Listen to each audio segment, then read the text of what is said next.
What's up? God bless.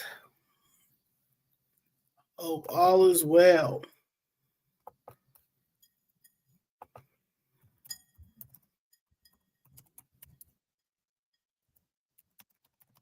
Hopefully, I got better connection. Because some got to give.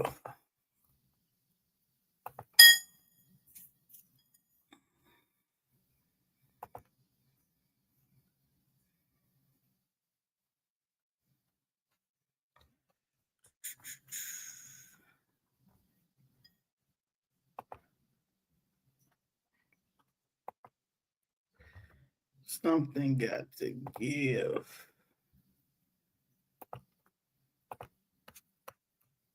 All right. We're gonna start. We're gonna start with Mary Richardson Lowry first. Mary Richardson Lowry. This is this administration's corporate counsel.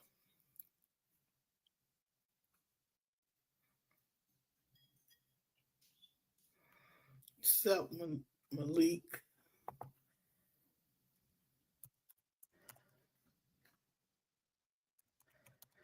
This is a old school DEI hire.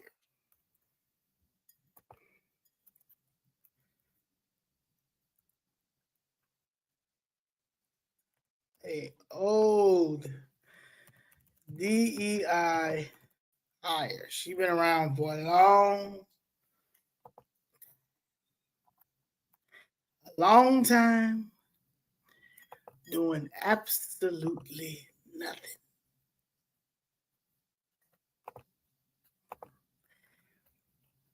What's up? What's up? Hope all is well with everybody.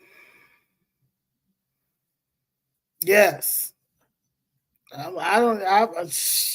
She might be. I know she's a D nothing. I know she's absolute doo-doo, absolute trash. And she's been trash for a long time.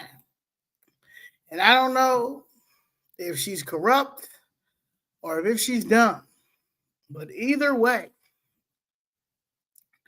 I'm about tired. And today was the day. All right. Mary Richardson Lowry is the corporate counsel for the city of Chicago, appointed by Mayor Brandon Johnson. Okay.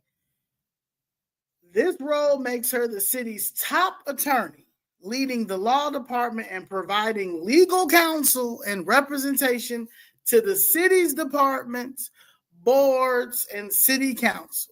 She is also the first African-American woman to hold this position.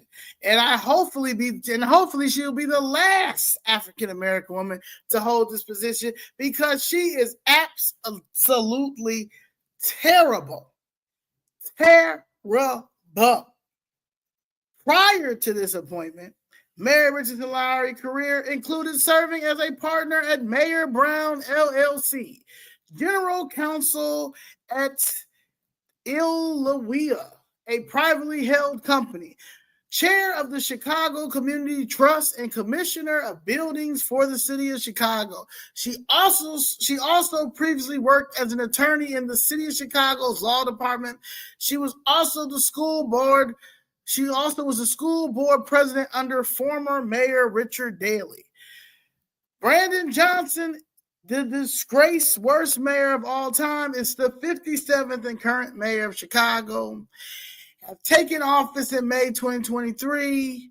He previously a Cook County commissioner, representing the 1st District before entering politics. He worked as an educator and a labor organizer with the Chicago Teachers Union.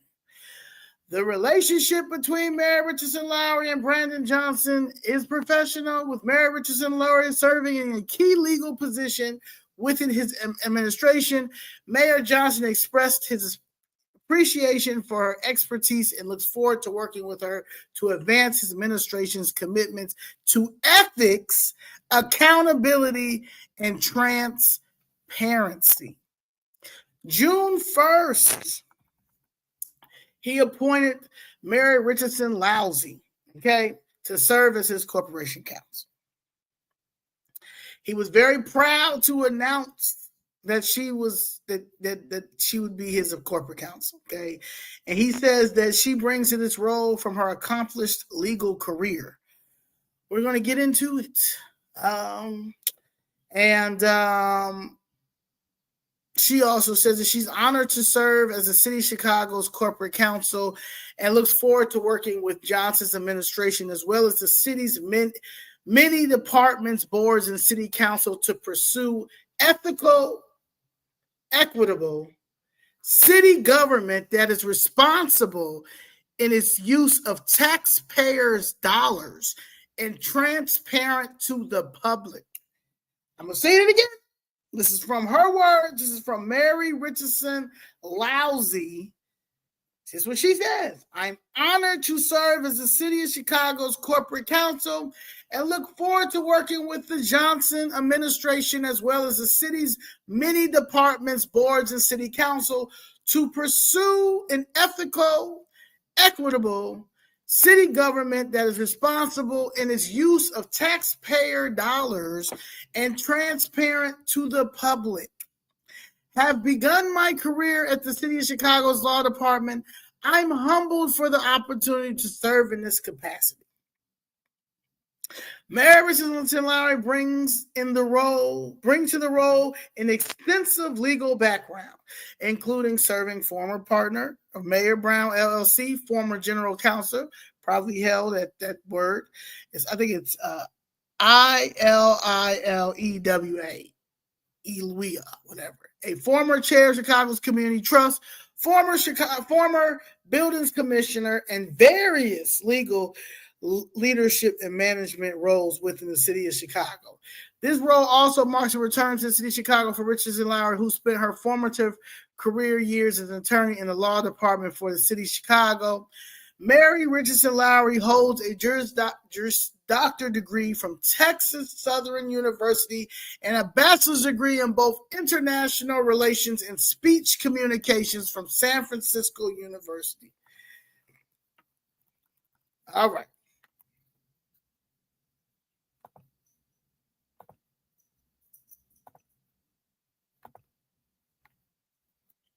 Also, she was an assistant to Mayor Richard Daley. Now she graduated in 1984. She got into, she was assistant corporate counsel for the City of Chicago from 1980. So she's been here for a very long time. So she's been fucking up the city for a very long time. From 1987 to 1992, she was corporation counsel. She ain't ugly. So she probably was very fine back then, and she probably stepped her way through the top because there's no possible way that she's a lawyer, a corporate counsel when what I heard today, like it can't, or she's very incompetent, Then from 1992 to 1994, she served as a senior supervising attorney. And then she acted as an assistant to Mayor Richard Daley from 1994 to 1998. Then he made her the City of Chicago's commissioner for the Department of Buildings from 1998 to 2002. So she was the commissioner of the City of Chicago's Department of Buildings. And then she went on to work for Mayor Brown in 2002. They hurried up and put her over there because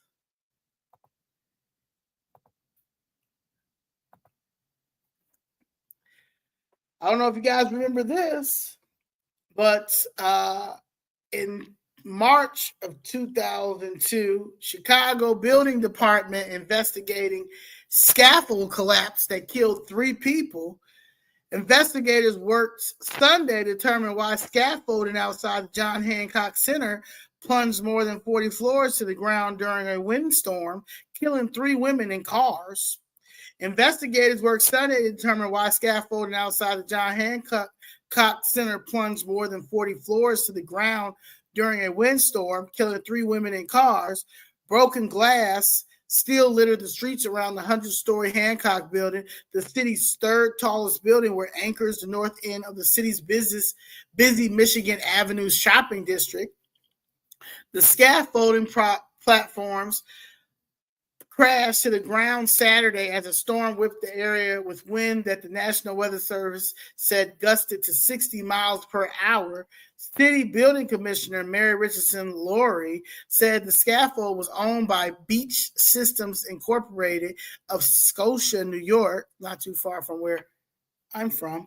Prime Scaffold of Bennsville was hired to handle the ridging and moving the scaffolding, according to the owner of the building, the Shorenstein Company.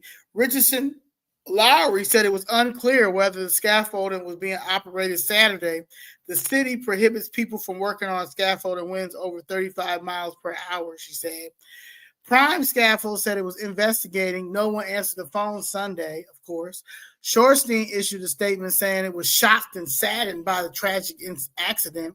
Authorities reopened Michigan Avenue and 2 other streets near the buildings on Sunday night. Authorities pulled the scaffolding inside the building and began taking its lower panels apart, said Commander Tim Stokes of the Chicago Fire Department.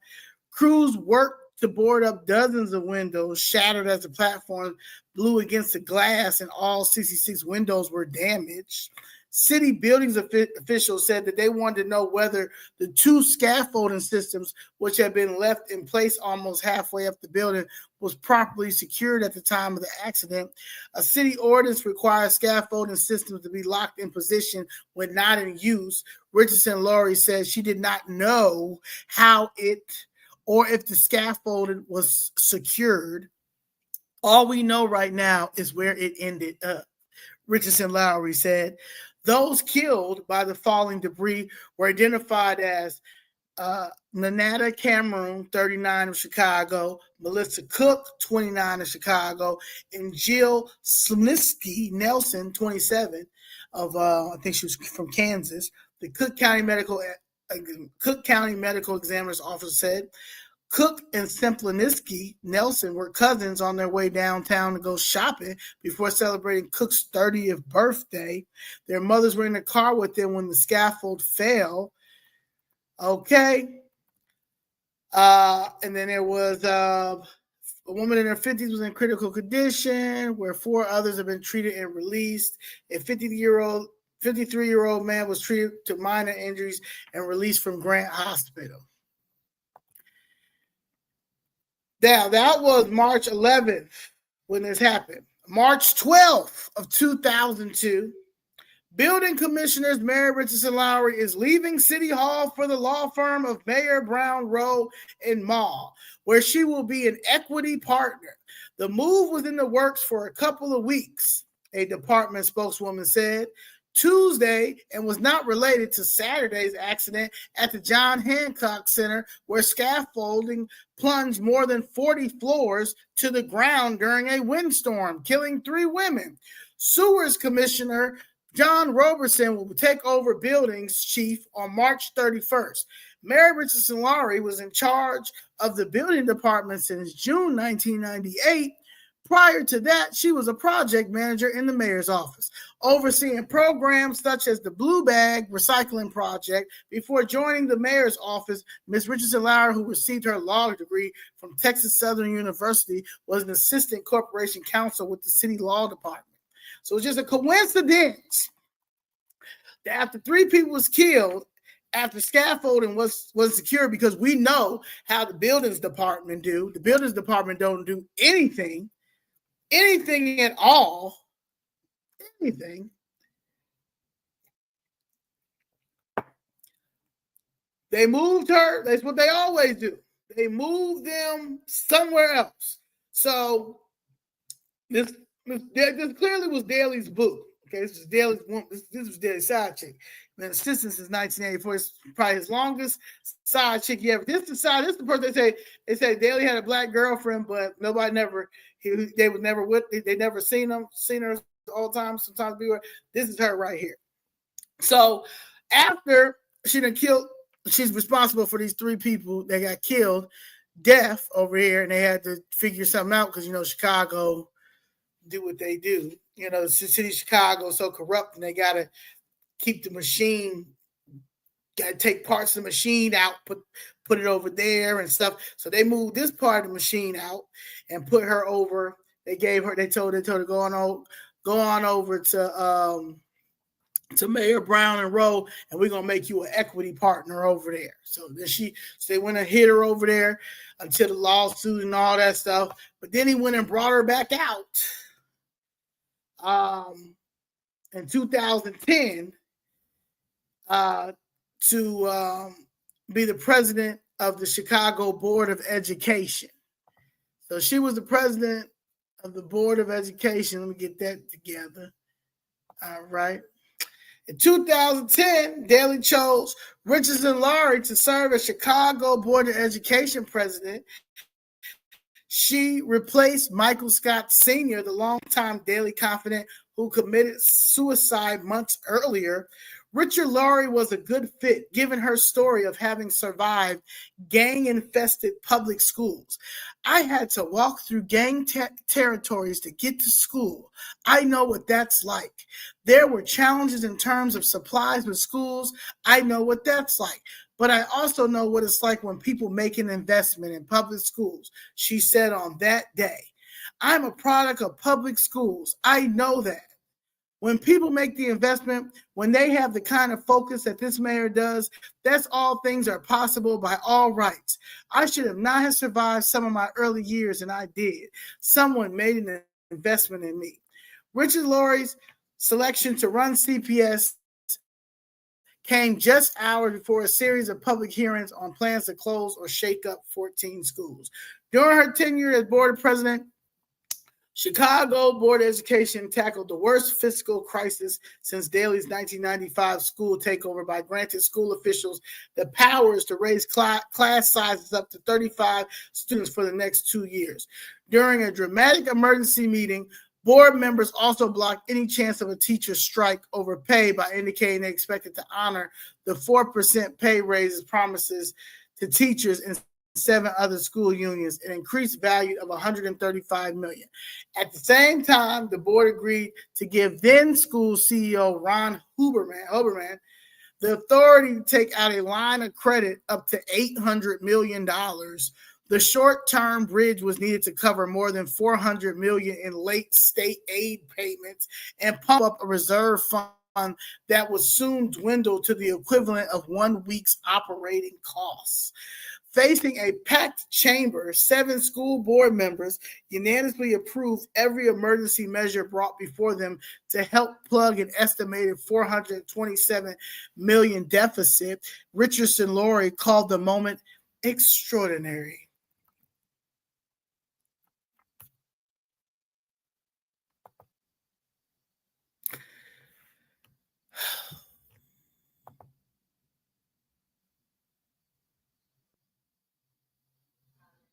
Then also in 2010, the Public Building Commission's Board of Commissioners welcomed a new member today. Mary Richardson Lowry, president of the Chicago Board of Education, was sworn in to the PBC board as a commissioner. Now she got about 4 or 5 pensions herself now. Because you think about, she got the board, she's got the commissioner, the board, the buildings commissioner pension, right? She's a law department pension, right? And then she got the corporate counsel pension, and then she got a lot of pensions. She's sitting about 4 pensions too. As a member of the board Richardson Lowry also served on both the Administrative Operations Committee and the Audit Committee. Whew. So, yeah. All right.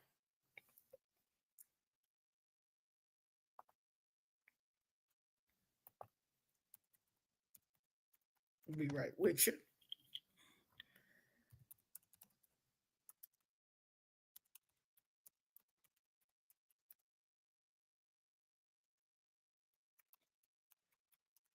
This is just crazy. It's just crazy. This is just crazy that I got this case over here against the buildings department. And she been all up in the buildings department, been on boards for the buildings department. I mean, sit on the buildings department. She stay on a board of directors, Metropolitan Family Services. She was on she was on the board of directors for the Metropolitan Family Services. Okay, like she.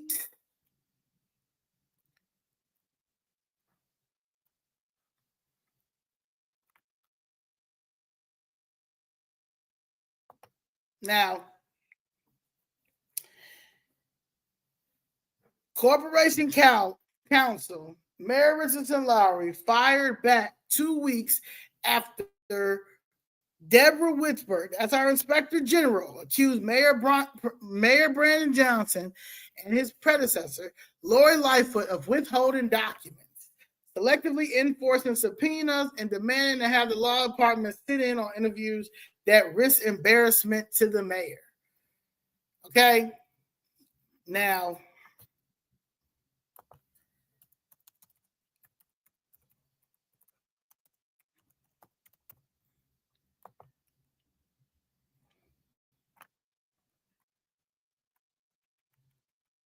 the rift between Mayor Brandon Johnson and the Inspector General he inherited got wider Tuesday over efforts to remove what Chief Watchdog Deborah Whitberg viewed as roadblocks impeding her internal investigations.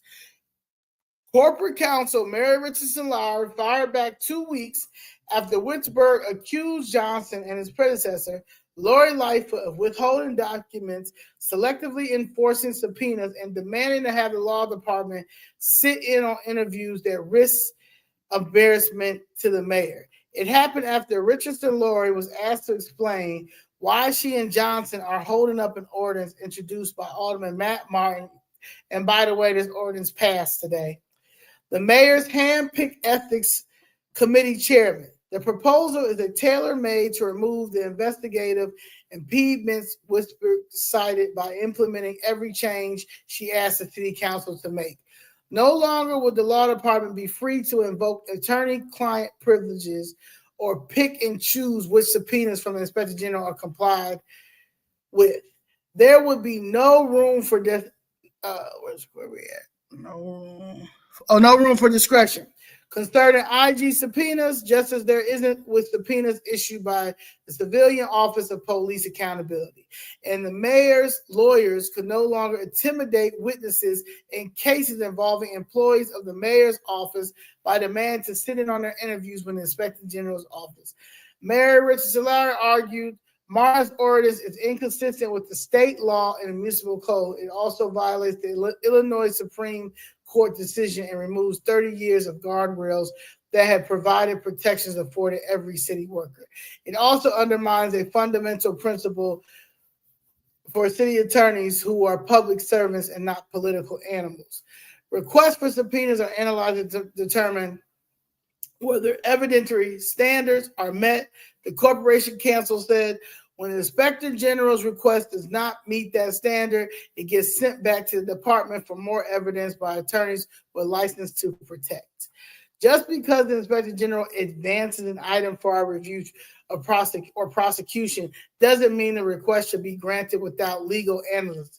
You don't know how to analyze anything. Richardson Lowry said to do so would be inconsistent with the attorney-client privilege we're obligated to uphold. It's a complete departure from every head of that office from my memory. It reflects a fundamental misunderstanding of the law and of the obligation of that office. But mostly it would dismantle guard rules so that the person charged with looking at fraud, waste, and abuse would become an abuser. That can't be allowed.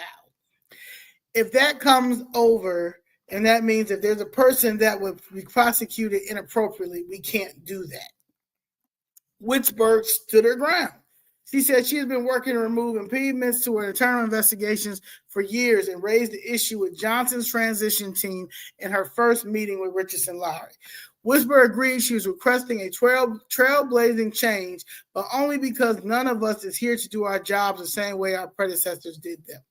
No one should look out at the government accountability landscape in Chicago, in Illinois right now, and think that the status quo is good enough. Witzberg also argued there is nothing radical about her proposed changes, which simply bring Chicago into line with national standards and federal law. Baby, Witzberg, you know Chicago don't know nothing about no federal law nor a standard, okay? What we have done so far isn't good enough. We live in a city where the Chicago way is a proper noun. Woo! You right about that. We live in a city where the government operates in a tremendous deficit of legitimacy. We're not going to change that by wishing it away. What goes on now means that the mayor's lawyers choose who is subject to investigation and who isn't, what records are subject to oversight and which aren't. We can't do it that way. Oversight cannot be limited by political interests. Today's heated debate fanned the flames of tensions between the mayor and his eternal watchdog that exists. No matter who's sitting on the fifth floor of City Hall, Inspector General serves 4-year terms. Witzberg is up in April 2026. Hey, Witzberg, you got to go out with a bang. You have to get this man arrested. Gone. I'm just giving you that. So I hope you're working with the feds. I hope you're working with the feds. I hope you're working with the Department of Justice. Do not leave. He need to go first. He needs to exit first. Then, he needs to exit first. Joe Ferguson, a former federal prosecutor, served together with former Mayor Lori Lightfoot in the U.S. Attorney's Office when he was appointed by former Mayor Richard Daley in 2009 to replace departing Inspector General David Hoffman. Lightfoot was among those who recommended him. The close relationship initially raised questions about how independent Ferguson would be in the Lightfoot administration, but it wasn't long before Ferguson's aggressive investigations alienated Lightfoot. The two clashed openly and repeatedly, and she finally forced him out. She forced him out when Joe Ferguson found Marlene Hopkins, that she was the main reason for that issue in Little Village. We're gonna get to that after I'm done talking about Mary Richardson Lowry. So, as a lot of you guys know, that my mother has been having an ongoing battle with the city of Chicago, with the buildings department, with the city of Chicago for unlawfully demolishing my family's building, my godfather's building, which is a sandpiper lounge in Arbor Grisham. Now, my godfather and his brothers migrated from Jackson, Mississippi to Chicago, Illinois, and that building originally was the old Fannie Mae's candy factory.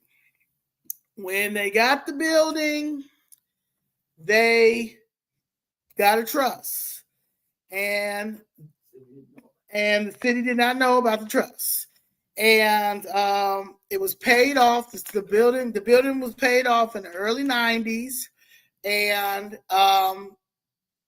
everybody knew about the Sandpiper Lounge. A lot of people went to the Sandpiper Lounge. A lot of these candidates that you see that's out here, still out here, campaigned in the Sandpiper Lounge. All of these things. Mayor Daley had a friend by the name of Quackenbush. me get this man. Let me get good old Quackenbush. See, let me get this. Make sure I got all this right. He retired from the city, so he was good buddies. Daily promised him he would give him tip money. Hold on, I want to get the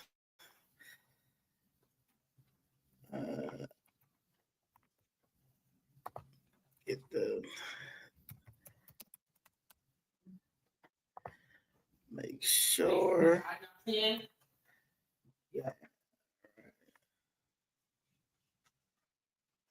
And make sure I got this.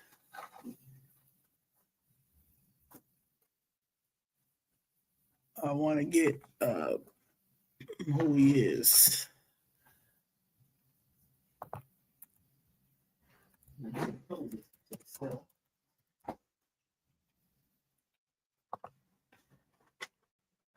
All right. Q2RE Realty. So let's get into it. I want to make sure I have this. No, Marlene Hopkins is not related to Brian Hopkins. Two different people. Ready? So this is, if I can get it.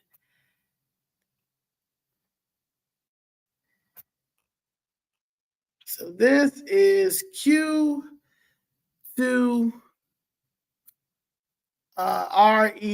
Realty. Let's see if it's supposed to come up. So it should be coming up soon so y'all can see what I see.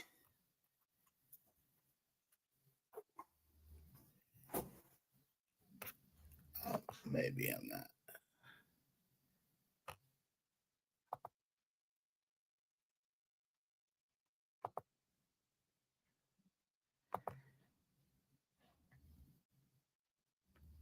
Oh, sorry. I didn't know this. Hold on. All right. There we go. Had to move one to add the other. Now we got it. All right. So this is Q2RE Realty. This is a person who gets property and land from the city because he used to work for the city. And he used to be Daley's man. So Bob Quackenbush and Steve Quackenbush are experienced developers and thieves, landlords and investors in commercial real estate. All projects completed by Q2 follow a refined and vigorous process that delivers the best locations at the low cost. Of course, because they're taking your lands and your property in our communities. Steve has more than 30 years experience of stealing Black people's property, adding value to properties for clients and for his own accounts. He has initiated and managed development projects totaling more than $500 million. The project ranged from capital costs exceeding $100 million to less than $1 million. But no matter how many commas the budget holds, every project follows a tried and true essential process, allowing for innovation and new ideas. Steve believes a value project is created very early in the process. He worked in government, consulted with cities and towns, was employed for 9 years with Homeworks Development Company, a large development company, and for himself since 1993. Steve graduated from Northwestern University's Kellogg School with a master's in management, has a master's in landscape architecture from University of Illinois, and a bachelor's from Purdue University. Bob shares his philosophy with Steve. Shortcuts in development process and project management come at a great peril to value. Bob is an experienced project manager and has a successful track record evidenced by the development of the Noble Learning Community preschools, West Suburban Bank projects, and the private bank facility. He solved unique problems related to bank-owned properties and managed the daily activities and value creation in the family portfolio of properties. He also worked in commercial appraisal and as a licensed broker. Bob graduated from DePaul University and is enrolled in the University of Notre Dame Mendoza College of Business. They are located at 899 North Skokie Boulevard, Suite 514, Northbrook, Illinois, but they will come to a hood near you and come take your fucking property. Okay, which one do you want to start? Do you want to start with ours? Let's see, I saw it on here. Let's see. Oh, here it is. Save-A-Lot Grocery on 79th and Halsted. Save-A-Lot Grocery, 79th and Halsted, Chicago. Develop a public-private partnership on city land. Work with the city, not us. It's on our land now. Not us. We're going to work with the city. Work with the city to acquire land for private use. The city of Chicago needed redevelop an important site and meet the service need of a community. The local alderman called us to develop a phased project in the Auburn Grisham neighborhood, which at the time was considered a food desert. Who was it? Was it David Moore? Was it Latasha Thomas? Or was it Terry Peterson? We worked with the city, so the Q2 process. We worked with the city staff. Not my godfather, not my mother, not the Singleton brothers, not the Marsh family. We worked with city staff to prepare a redevelopment plan in agreement for this location. The phase project commenced with a LaSalle branch bank and continued to include a Save-A-Lot grocery and smaller tenants. Also, because the grocery needed more parking, we expanded the redevelopment plan to include additional spaces, knocking down the Sandpiper Lounge. Because it was due to violations. Results. The Auburn Grisham Community LaSalle Bank, now Bank of America. Okay? Now, what you understand is, now my godfather got when he purchased the Sandpiper Lounge, it was LaSalle Bank. Now, as you know, that in 2008, the LaSalle Bank turned to Bank of America. That's when Latasha Thomas had the police come into my godfather's Sandpiper Lounge and snatch the liquor license off. That's when he went out of business. Thank you, Latasha Thomas. Save-A-Lot and the small tenants continue to benefit from the project.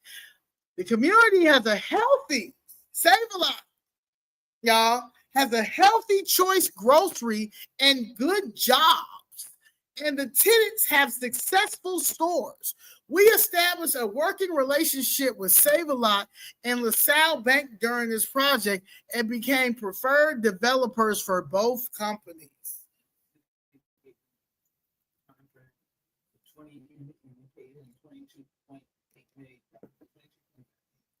The city gave them a contract. Common Counsel, City Council. They approved it. DPD had to approve it, right? His homeboy Richard Daly, and guess who was in the buildings? Guess who was the commissioner of the buildings department at the time? Marlene Richardson Lowry. Marlene Richardson Lowry was the commissioner at the buildings department, and her boyfriend told her Take that lot. Take that. Yeah, it's 10 lots. Yeah. Give the 6 of them to Steve. Give 6 of them to Steve, and then give him $22.5 million to develop it.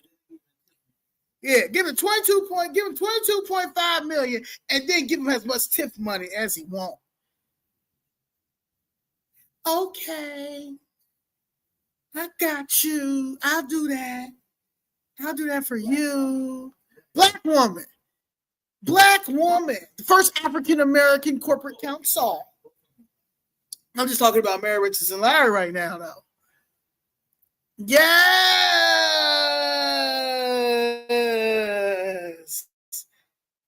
Yes, this is who it was.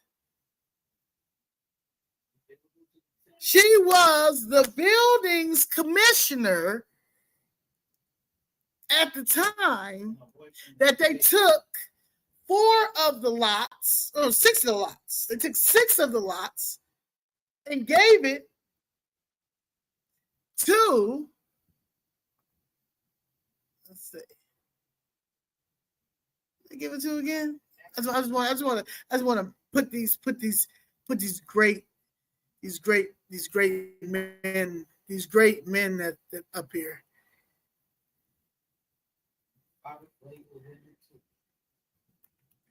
Where we at? Gotta go back.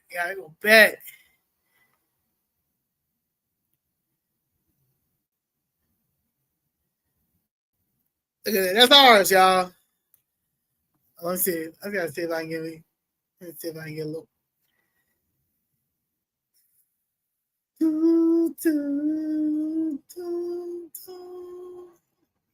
Back. All right, back. Let's see what we got. Open a new location. Go to Q2RE Realty. We will take your land. We will take your property. We will take whatever we want. Because we in with the city. We in with the city.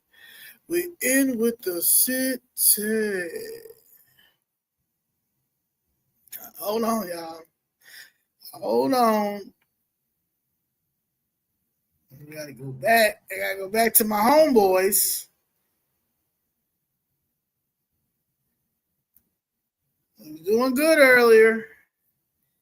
It's Quackenbush. Let me see if I can find it. It's Quacken. I kept saying Quackenbush. It's Quacken. It's Quackenbush. Stephen Bob Quackenbush. Quackenbush.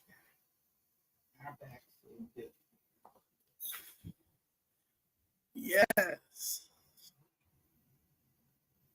Oh, there they go. I see y'all. See, man, taking a long time. Come on now, we was doing real good.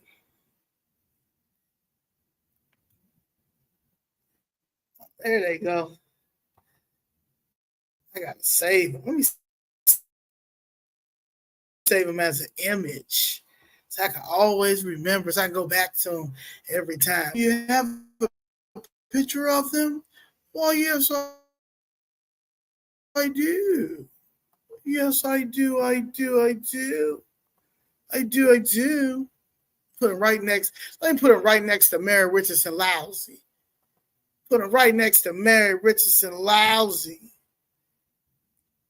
There they go. Let me put it back up here, y'all. Remember I tell you about them developers that be coming in our communities, but they making it seem like I'm talking crazy on the mic. Oh, she don't know what she's talking about. No, I think I know. I think I cracked the puzzle. I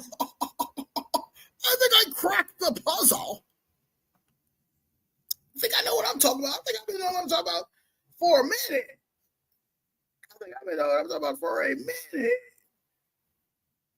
All right. Put them up there. Yes. There they go. Steve and Bob. Steve is very good friends with Daley Jr. Because he also used to work for the city. Now, Mom, what were you saying now? You were saying that before he retired, he said Daley promised him that he could start this development company and he was going and they were giving tip money. No, how does tip money work? He said, well, the tip, I asked him, what did he do with the tip money? He said he used the tip money to pay the city when he got the thing. They were stealing. So the land that he would steal, or they would give to him, or the city would steal and give to him, they would give him tip money. And then in return, how he would pay for the land is with the tip money. For the land that he stole or they gave him. Whatever word you want to use. But that's how they use it.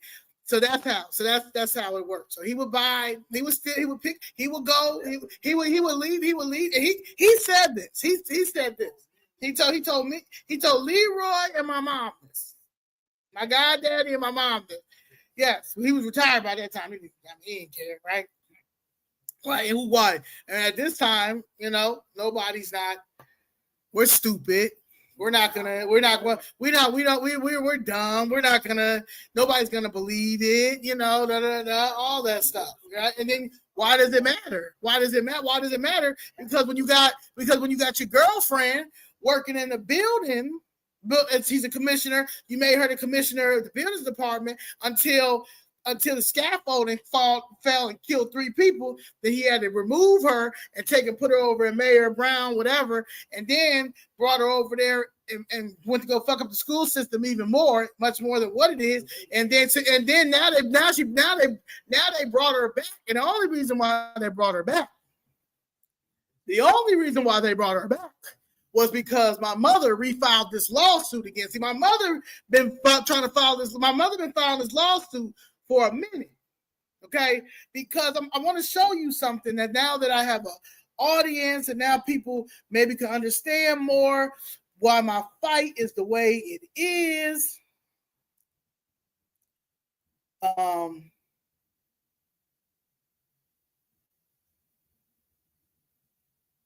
Let's see.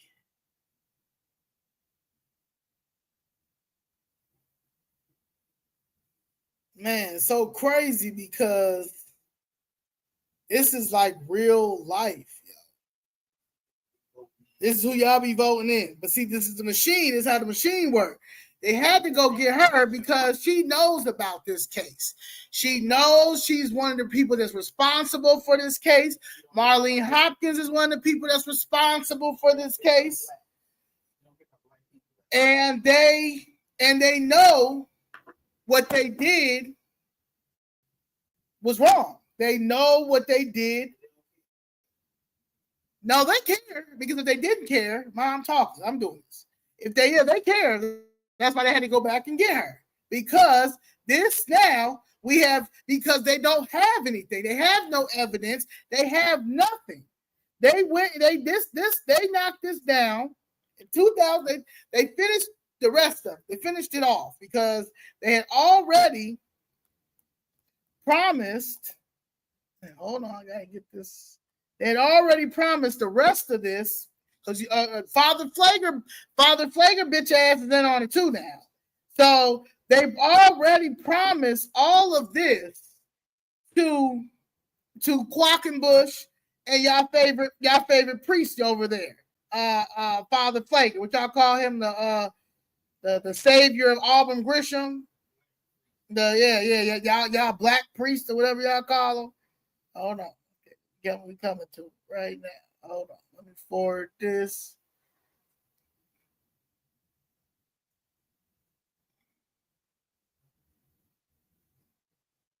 Get into it. We're going to get into it. Thank you for the people who are watching, and please like and subscribe. Please share, because I know some of my city council aldermen are watching, and I know they know the story too. The old ones know the story now. The old one, no one knows the story now. It took me a minute to really put everything together.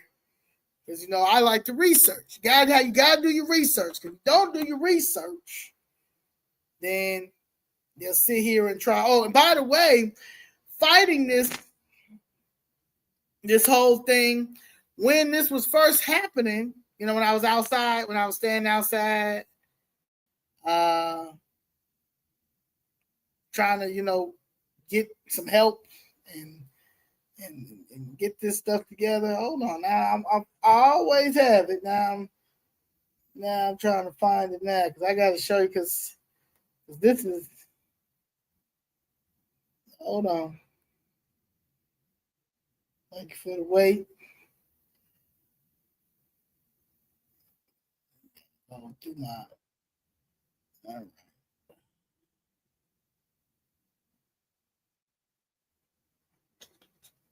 Okay, let me send all this to myself so y'all can understand why they keep trying to keep me, huh? Yeah, well, yeah, and why they keep trying to, you know, keep me from the mic and trying to arrest me, and they put a charge on my mom too, you know, because she kept fighting. They went and got bitch ass Lisa Madigan. You understand what I'm saying? Because this is serious. You know what I'm saying? This land that they can't get the rest of it, which they've left it alone, but they tried to sell it while I was outside. After they found out that my mom, refiled the case and did all that stuff, somebody called Dior Realty, right? And they told Dior, act like they were my mom, and said that my mom was that she was just tired, and that she was tired, and she wanted to sell. You know, she's retiring, and she wanted to sell the rest of the land, and they put it on sale for $100,000. Now, Maurice Robinson,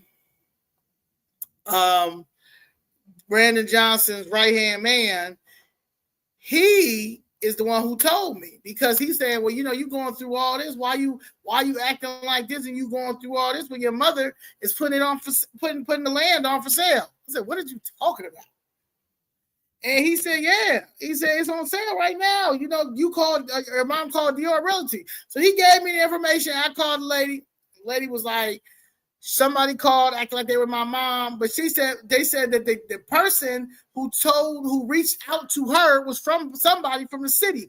Now, she didn't tell me who the person was from the city. She hurried up and got off the phone, had to go make a couple of phone calls, but somebody from the city told her to hurry up and put the land on sale. And they did. And I told her she had 24 hours to take it off of anything, MLS, whatever, or she is not going to have a real estate license. Because how are you putting anything on MLS and you don't even have the deed? We got the deed. How you selling land and you don't even have the deed? But you did that because what happened? The city called Dior Realty up because they got their clicks and whatever. They called Dior Realty up, the ghetto realty girl, the scammers, and they put it up, but they took it right back down, and took it down. And I heard some stuff happen with Dior Realty anyway. But this is the I don't know if I'm able to make it bigger, but this is the permit, right? And the permit for the city, when they hurried up and went to demolish the Sandpiper Lounge, because they had to hurry up and demolish it, right? Because they had to get the rest of the land, right? And when my mother started asking for the TIF money and they would not give her the letter of support for the TIF money and all those things, my mother decided that, hey, I'm going to still do what I want to do with my land. I mean, I'm still going to do what I want to do, which is affordable housing for veterans. And I'm just going to use my money. I got my blueprints. I'm going to raise some more money because she has a nonprofit. They were like, no, we already promised this land to somebody. Nah, we're not giving you no TIF money, but you also is not taking. No, this is ours. We already had a project for this. So the demolition project. So what it did was they went to the buildings department.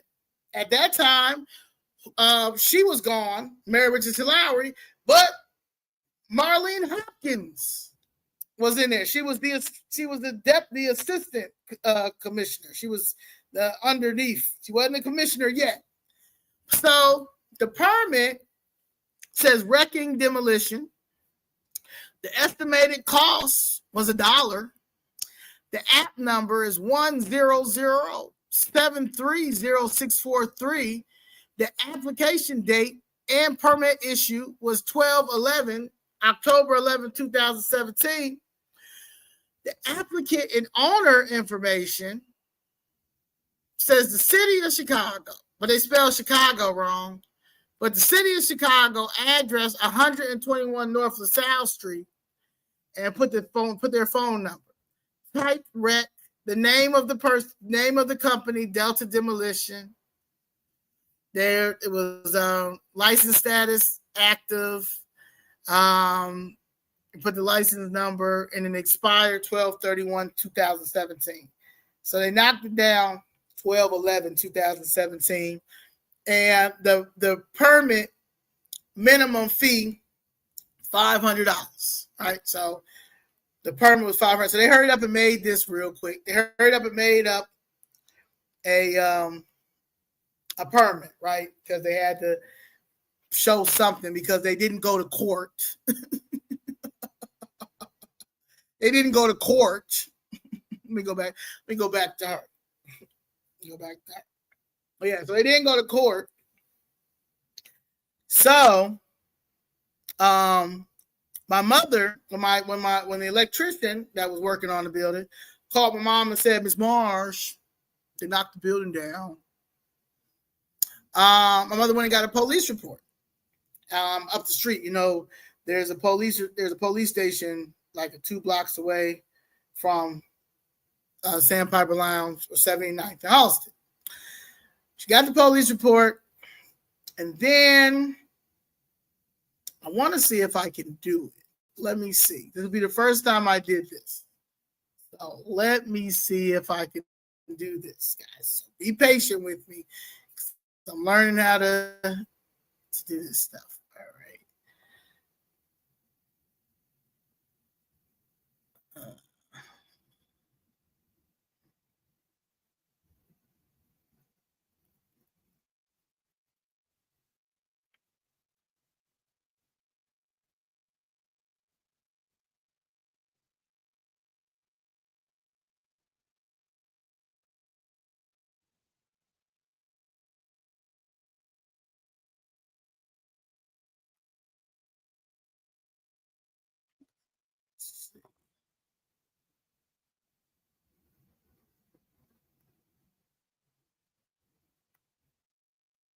Okay, it's not this one. Hold on.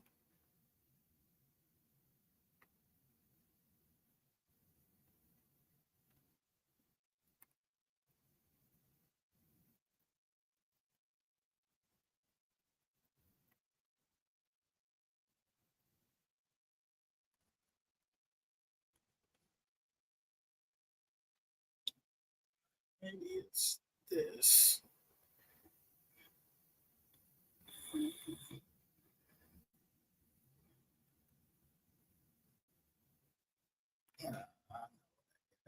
Hold on. First time doing this. So please bear with me. Let's see.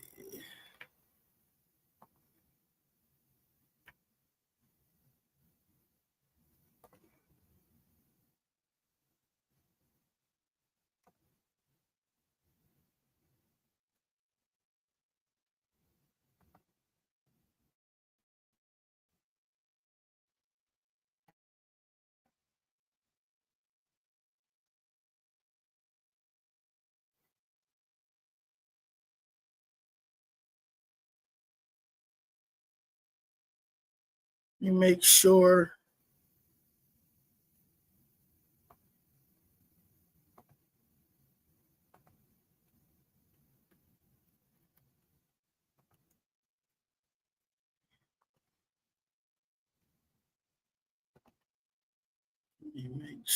that you one.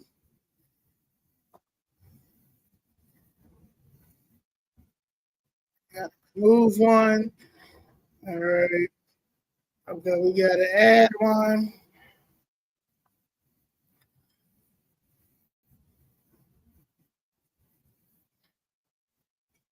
No, hold on. Let me.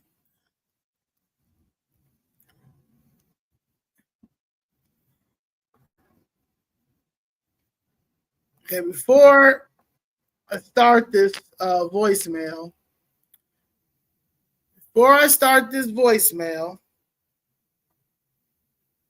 thank you for the super chat. Appreciate you. Thank you. Now, before I start this voicemail, like I said, my mother went and got the police report. They knocked the building down. Police, thank you, CPD. Y'all gave my mother police report. So,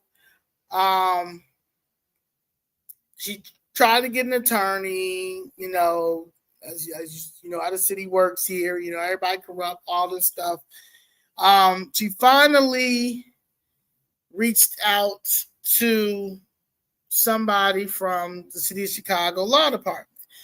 And if this was the Columbus Day, weekend, you get that extra day off. So she'll say, but this was October. This was Columbus Day. This is the Tuesday after Columbus Day in October of 2018. And this is from the law department.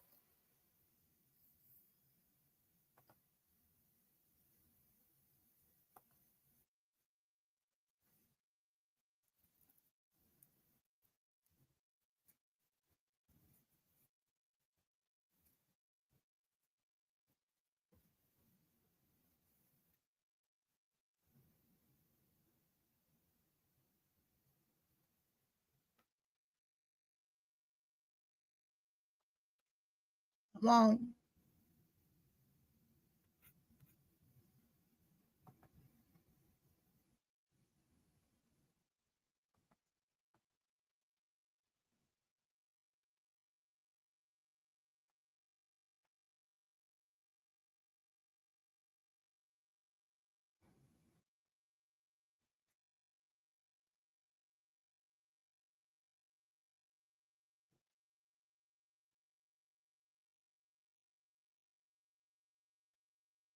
I don't know why it's stopping right there. You know this. Come on.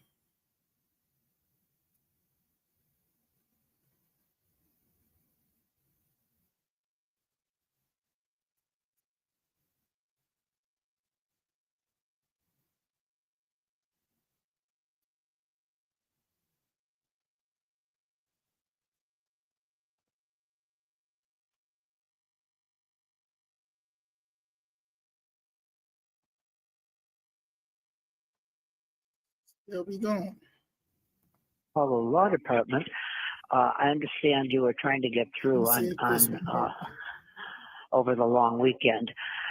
In any event, there are three things you can do. All right, so let me see about this. So this one doesn't work, but let me see if I can get this one. This one. trade.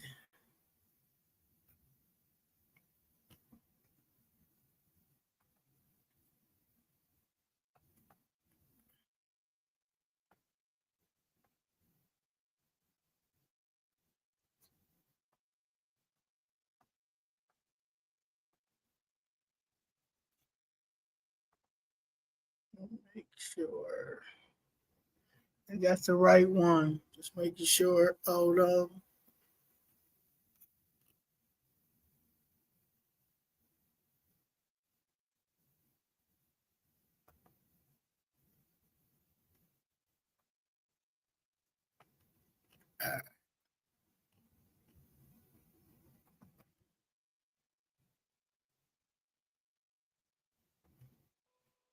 This is for Charlene Marsh. I'm not sure if I've gotten the right person or not. I'm calling from the City of Chicago Law Department. I understand you were trying to get through on over the long weekend. In any event, there are three things you can do if you want money for demolished property. If we're just talking about a little bit of money, the Alderman's Committee on Finance, and I'm surprised your Alderman didn't mention that to you. If this is a more serious problem, and I rather suspect it is, and it's happened rather recently, call Anya Delgado. Her direct line is 312-744-5650. She will send out the paperwork for you to apply to the claims division, which is like an insurance division within the city, which will consider the matter. 744 or 312-744-5650, and it's Anya Delgado, but that's her line, so either she'll pick it up or somebody who's doing the same thing that she's doing while she's out to lunch or something. The third route is to file a lawsuit. You can do this pro se, in which case go on down to the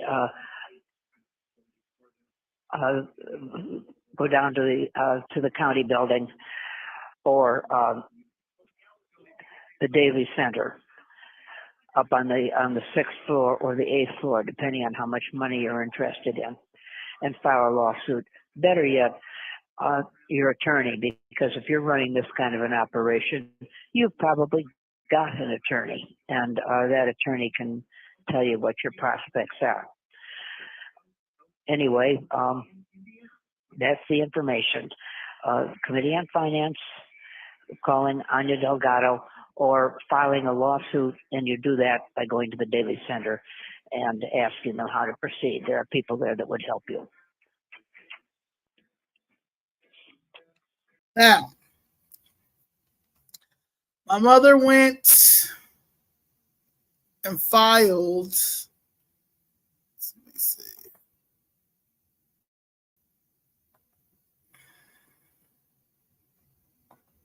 Her she went to the city of Chicago, and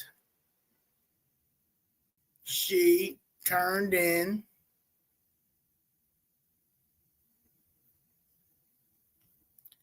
her insurance claim.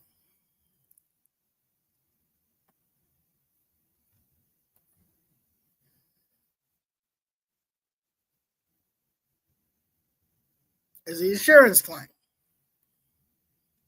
At the end, maybe down there, it says City of Chicago, demolished building, old.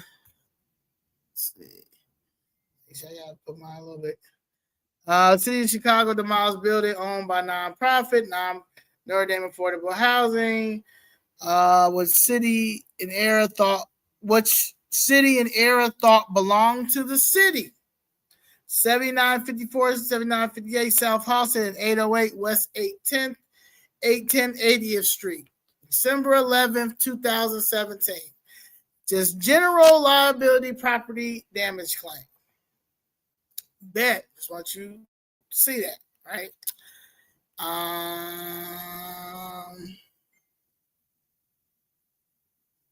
Take this one off, and then let me add the other part of it.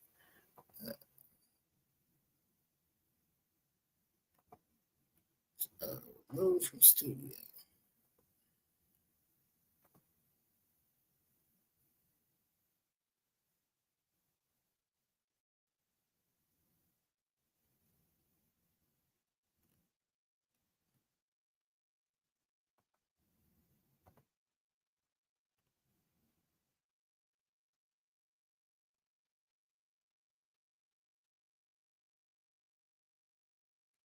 This is the other part of the claim.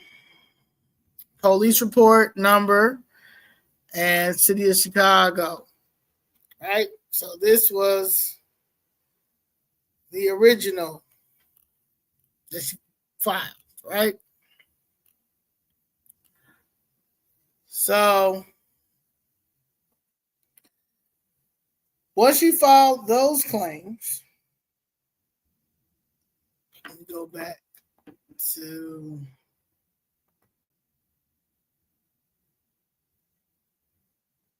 and get the rest of this stuff. What else we got in here?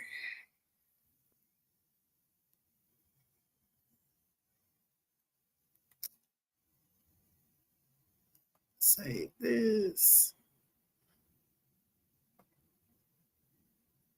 Save that.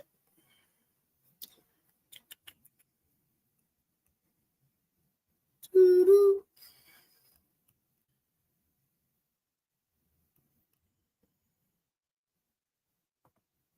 All right.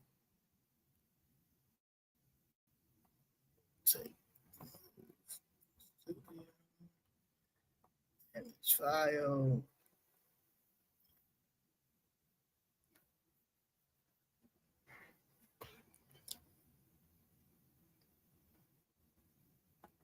Let's see if this one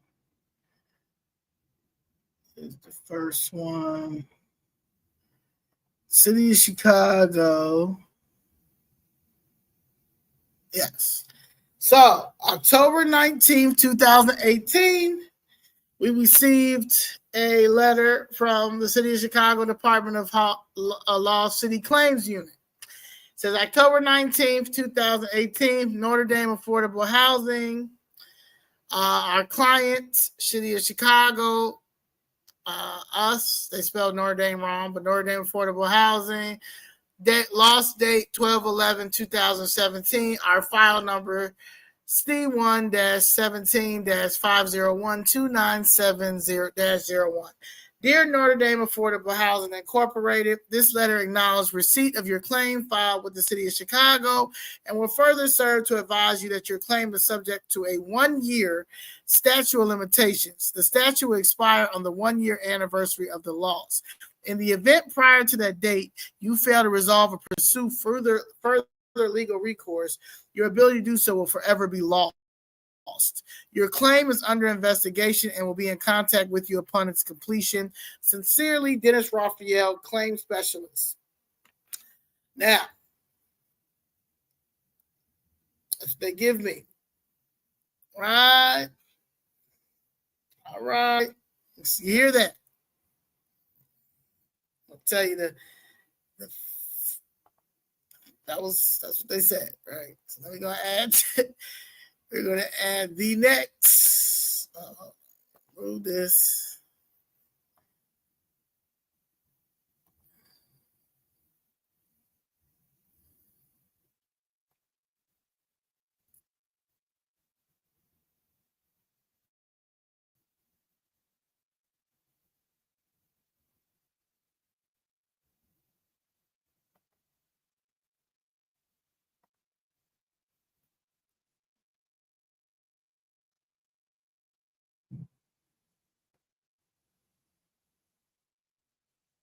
So,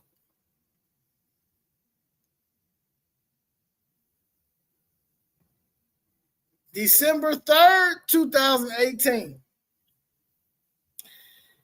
They respond back and say, Dear Charlene Marsh, the office represents the City of Chicago, which is self-insured for general liability coverage applicable to the above captioned date of incident. Our principal of the City of Chicago has requested that we advise you that upon completion of our investigation, they find that they will be unable to assist you with any settlement, damages, or costs which you may have sustained due to this incident. Our principal regrets that it must decline any claim resulting from this incident. Dennis Raphael. Now, I'm not a lawyer. I'm not a claim adjuster.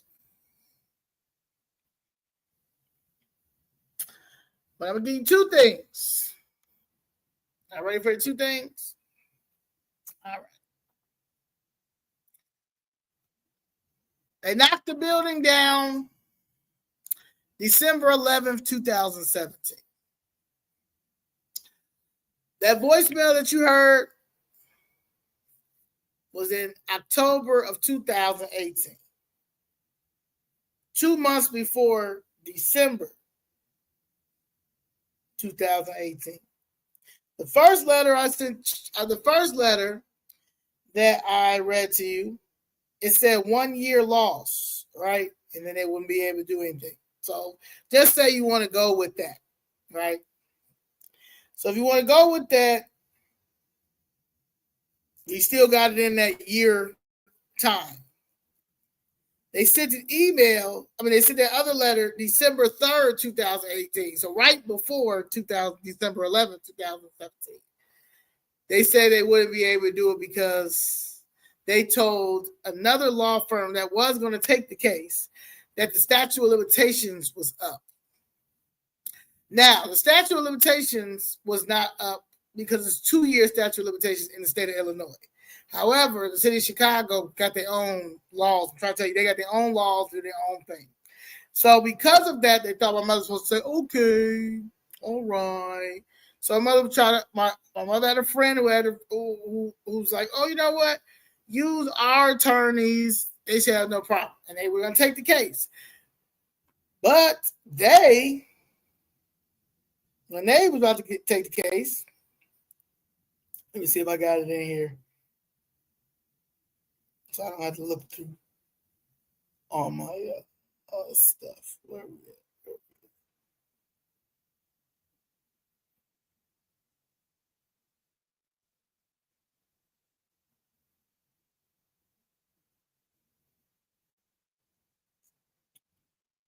It's from Gasberg Law.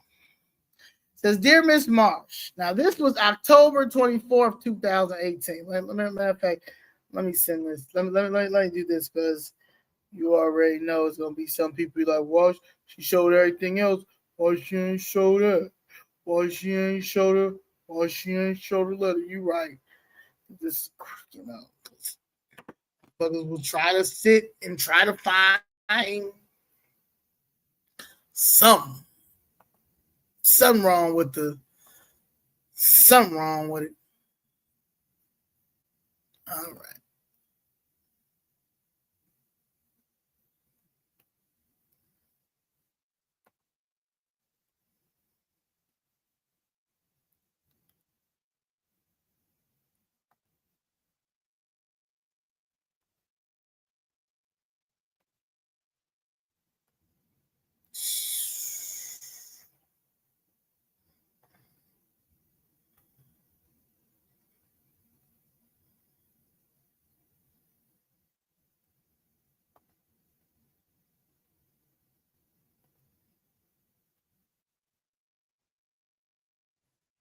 All right.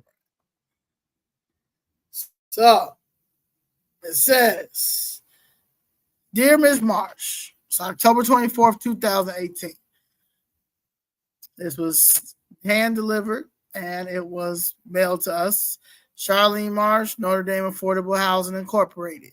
This letter is to advise you that Gainsburg Law and its attorneys, Nicholas Freedmen and Neil Gainsburg, cannot represent you in your matter regarding the building demolition of 808 West 80th Street. Notice of statute of limitations 1 year from occurrence. The city of Chicago notified us that the building was demolished on October 12, 2017. This may be considered the date of loss. Therefore, you contacted us over 1 year after demolition passed and after the statute of limitations ran extinguishing any claim against the city of Chicago for the building demolition. However, the argument be made if the statute begins only when you had noticed the demolition. The permit was issued for the demolition on December 11, 2017. You are advised to file a lawsuit against the city as soon as possible to avoid having your claim related to demolition extinguished due to the statute of limitations. You have 1 year for the occurrence to file the claim in Illinois Civil Court in demolition of your building. Filing a claim with an insurance carrier, the city of Chicago, does not toll the statute of limitations. Additionally, the city of Chicago informed us that notice was placed on the building regarding demolition in October 2017. The barricades around the building were placed October 10th, 2017. You may send a Freedom of Information Act City Buildings Commissioner for Let me read the rest of it. I gotta read on here because I can't hear it. You may send a Freedom of Information Act to City Building Commissioner. And the latest city of Chicago's response to FOIA requests is not told the statute of limitations. Now,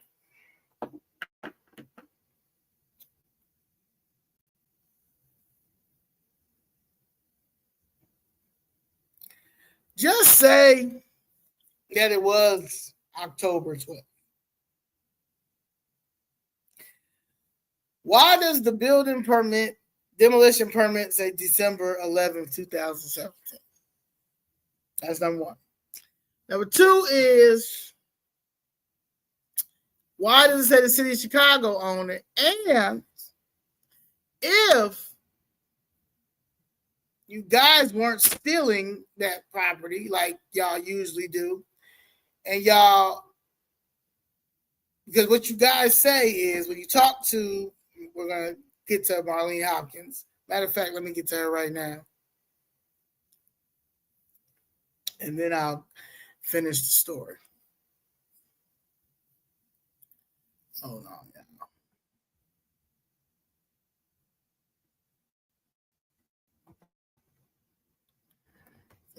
That's what it's.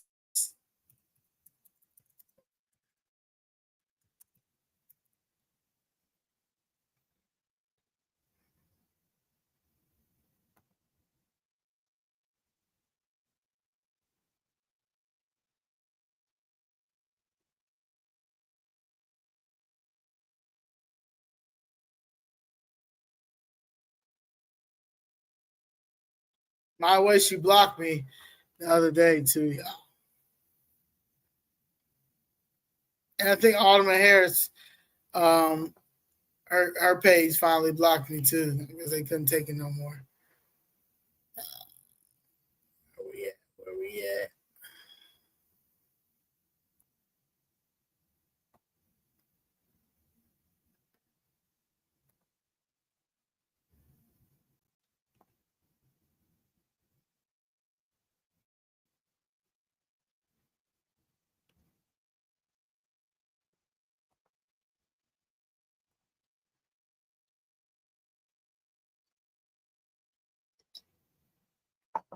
This is Marlene Hopkins, y'all.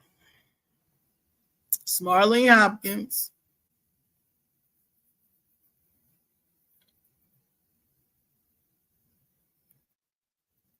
Marlene Hopkins took the helm of the nation's third largest building department in March of 2024, following her nomination by Mayor Brandon Johnson, and was unanimously confirmed as commissioner of the Chicago Department Buildings a month later. Hopkins served the city of Chicago for more than 25 years, including 18 in leadership roles within the Department of Buildings. All right.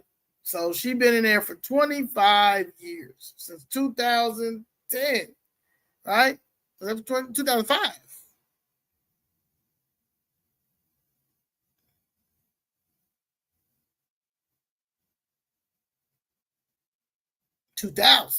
Yes, 2000. She's been there since 2000. And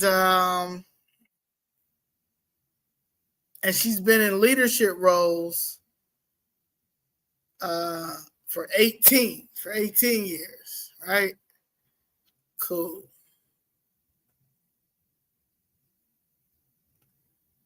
Now,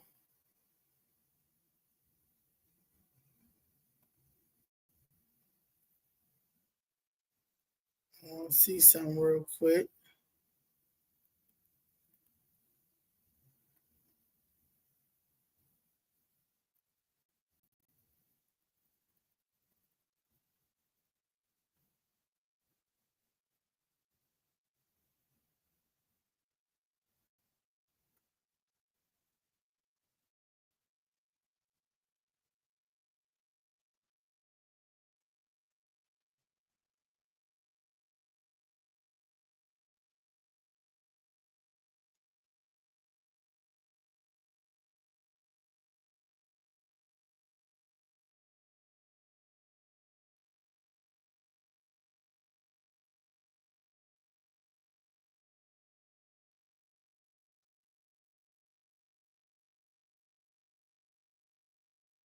Oh, this is crazy.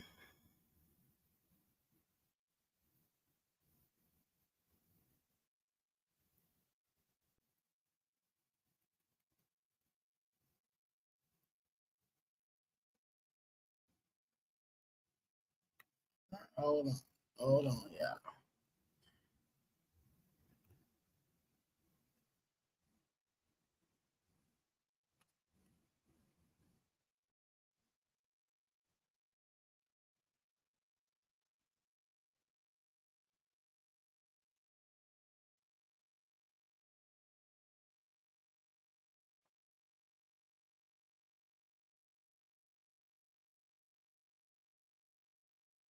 So she was. I just want to get back. So Mayor Richardson Lowry was the head of the buildings department from 1998 to 2002 when she had to get up out of there. So she worked 2 years with Mary Richardson Lowry. 2 years with Marlene Hopkins. Mary Richardson Lowry worked. She was over her, Marlene Hopkins, for 2 years before she had to get up out of there because them 3 people got killed.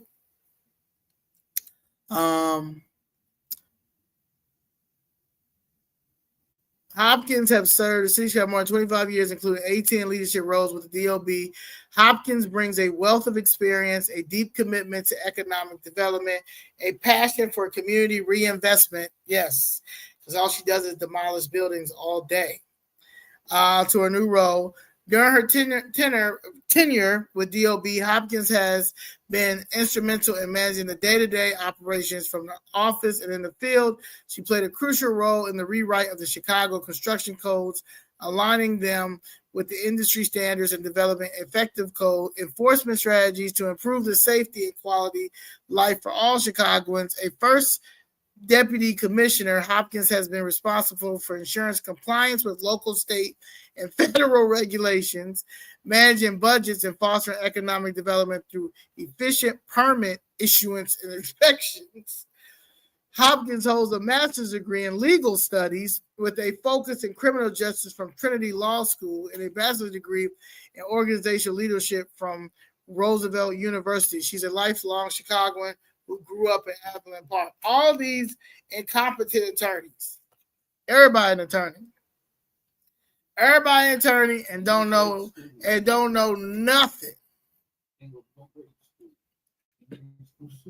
They just, at this point.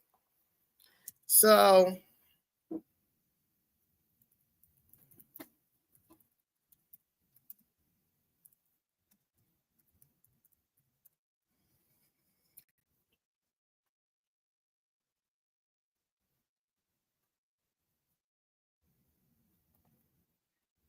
Joe Ferguson, the former city of Inspector General, investigated the 2020 implosion of the smokestack at the former Crawford Power Plant in Little Village, which caused a massive dust cloud impacting the surrounding neighborhood.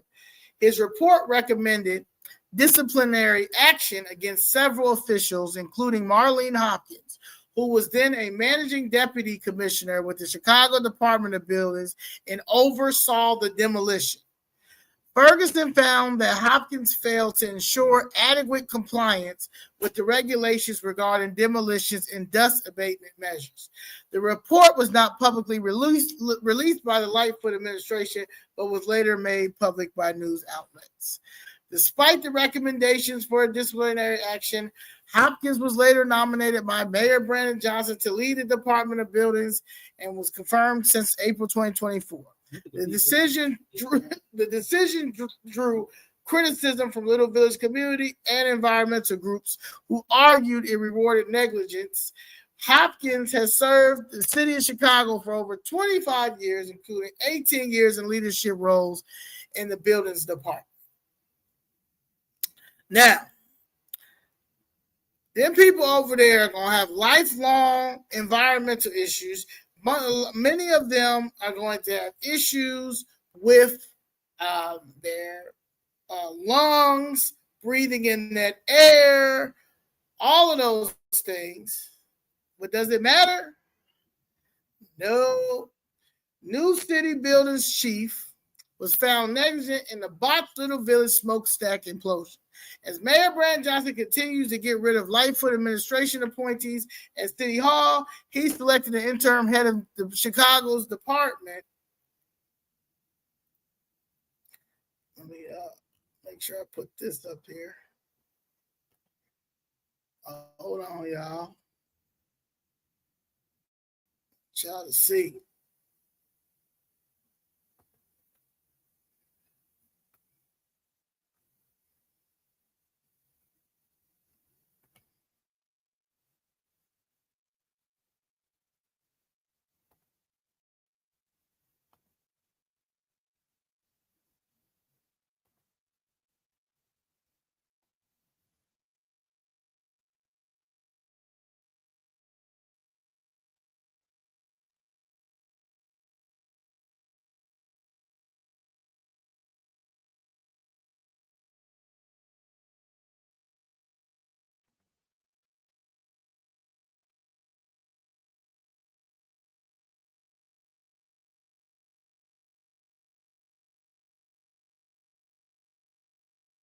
Oh, hold on.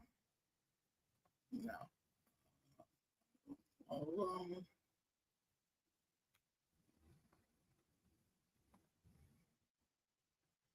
See where it's at.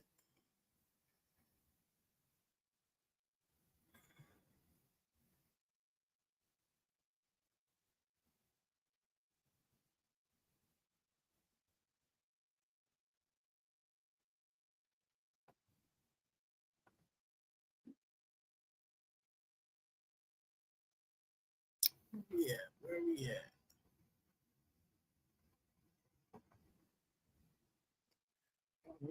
Hold on.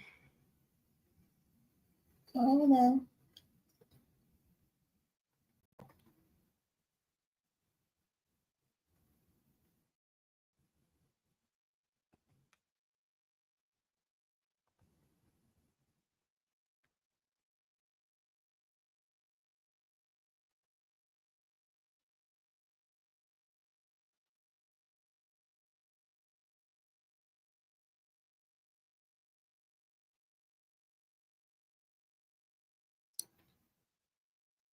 All right. Exit page. Unresponsive. Exit that page.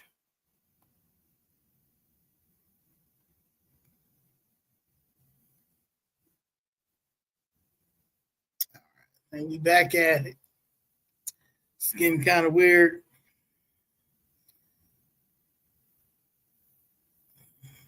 I gotta get some. Remember when we had Roadrunner? Roadrunner was the best, man. And people gonna say Roadrunner was not the best, but where I was from, Roadrunner had some good. Like maybe it's too many people here. It's too many people in America that's relying on Wi-Fi, man, and everything is just slow. Because I gotta tell you, the Wi-Fi just sucks everywhere. I was downtown today, and slaves was at a same thing. Something wrong. Something wrong. Oh wait, I think we got it. It might be saved now. So hold on, let me do it. All right. I just want you to see this building. And she's still, and this man made her the commissioner. I just want y'all to see this building.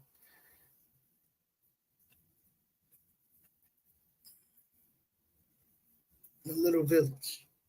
That's why Michael Rodriguez just be out here just crashing out.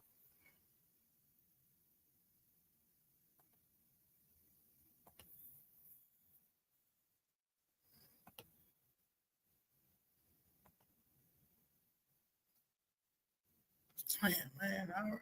It's not letting me do it.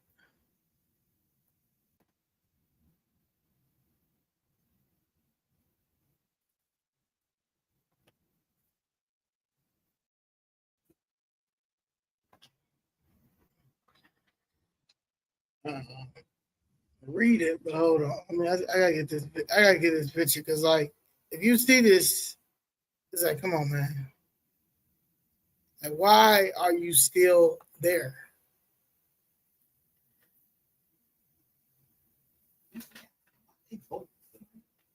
And yeah, that's the crazy thing is, yeah, y'all all voted for it. Yeah, he said. Even Michael Rodriguez, was he even there? Because he made a big deal about this. This was in his ward, and he voted for her to be commissioner too. She almost killed everybody in Little Village, and y'all made her the. And he said, you know what? We're gonna make her the commissioner for the buildings department.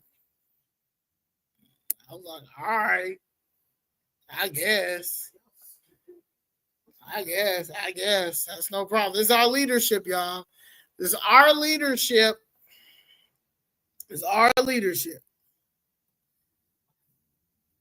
So, hold on.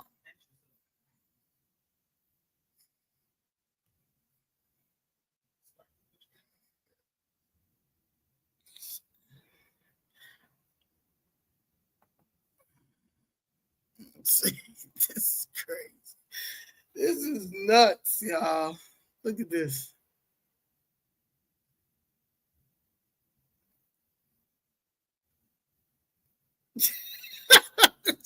Yo, y'all see all that smoke in Little Village? Now, Joe Ferguson, the inspector general, said, fire the bitch. I don't know why she's still here. Kids, grandkids. And Brandon Johnson said, no, we got to move her on up. We got to make her the buildings commissioner. We got to make her the buildings commissioner. Yes, I know she almost blew up. I know everybody almost died in Little Village. I don't care. She's a black woman. She's a black woman that's been there for 25 years. And I want to have the blackest administration on earth. That's important. Fuck them kids. Fuck them family. New City buildings chief was found negligent in botched Little Village smokestack implosion. As Mayor Brandon Johnson continues to get rid of Lightfoot administration appointees at City Hall, he selected an interim head of Chicago's Department of Building, a city official who was found negligent for her role in the botched 2020 implosion of a massive smokestack in Little Village that caused dust and debris to cover much of the neighborhood. Johnson promoted Marlene Hopkins, who has been at first deputy in the buildings department, to be the department's commissioner, a city official. Hopkins replaced Matthew Boudet, whom Johnson fired last week. He had headed the department since 2020, when the then Mayor Lori Lightfoot appointed him the role. Hopkins is one of 3 city bureaucrats tasked at the time with overseeing building safety, who were criticized by former Inspector General Joe Ferguson as part of an investigation into the April 2020 implosion of the Old Crawford coal-fired power plant smokestack. The mismanaged implosion caused a massive dust cloud to envelope the Little Village neighborhood, drawing criticism from elected officials and outcry from residents, raising accusations of environmental racism. The company that carried out the ill-dated demolition, Northbrook-based Hillcoat Redevelopment Partners, is set to pay $12.5 million as part of a settlement to residents whose health and property was affected that day. This settlement was approved last month by a federal court. A building, yeah, that little money. A Department of Building spokesperson confirmed Hopkins' appointment, but declined to comment further. Ronnie Reese said the administration does not comment on personnel matters. They don't comment on anything. Hopkins did also immediately reply to his request for a comment. Ferguson stated that Hopkins oversaw the demolition as a managing deputy commissioner with the buildings department without adequately following department regulations that require applicants to share details about the use of explosives and the experience of its contractors. Hopkins' failure to sufficiently review the planned demolition constituted poor public administration and negligence of responsibility. The buildings department then attempted to shift blame and responsibility after demolition. Fergus recommended Hopkins be disciplined. Hopkins, a longtime city who had worked for almost 15 years in the role at the time, she was for 15 years, she was as a first deputy commissioner. 7 months after the demolition under Lightfoot. So she just keep fucking up, and they just keep giving her the raises. And they just keep putting her up on it like how? She was made first deputy commissioner 7 months after the demolition.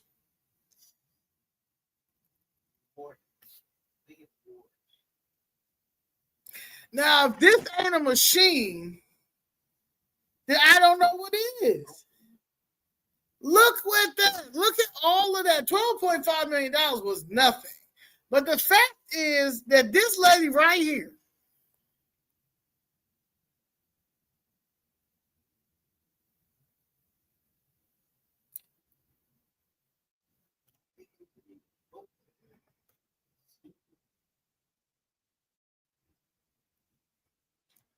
let's see.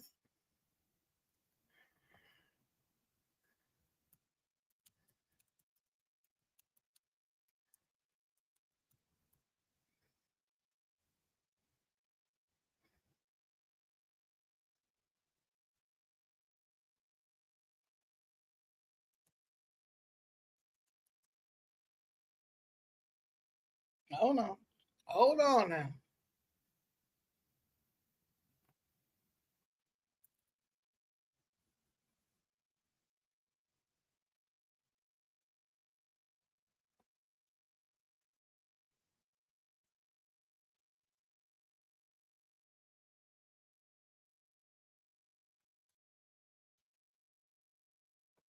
You gotta get into it.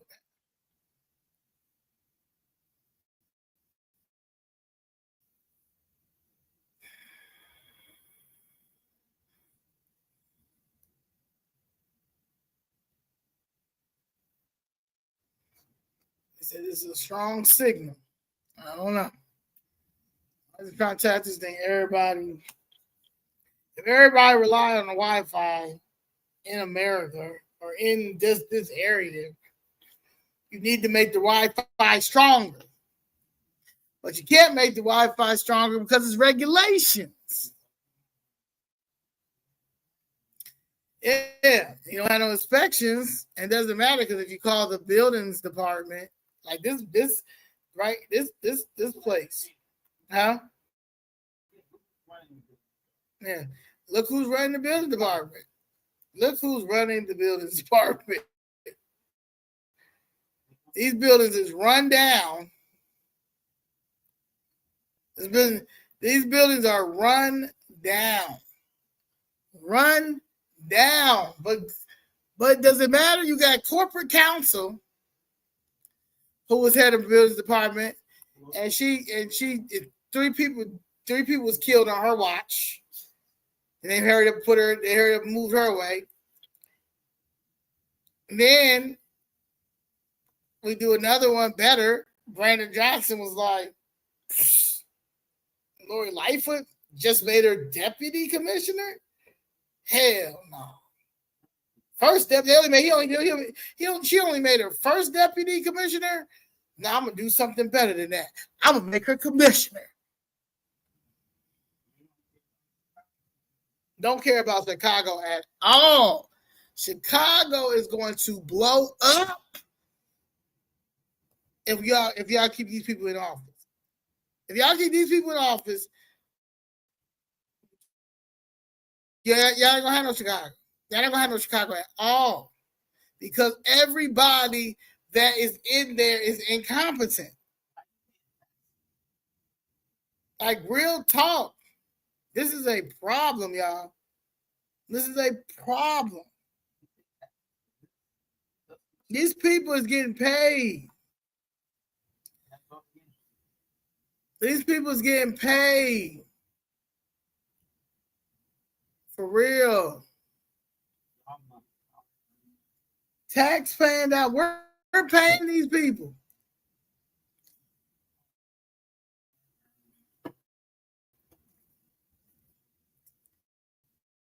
And don't give a damn.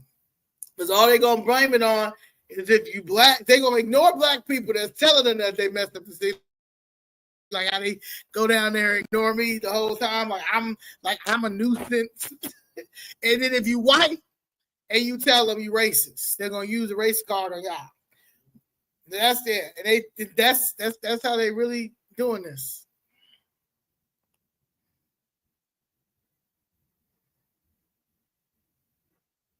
Look at this right here. I'm going to show y'all.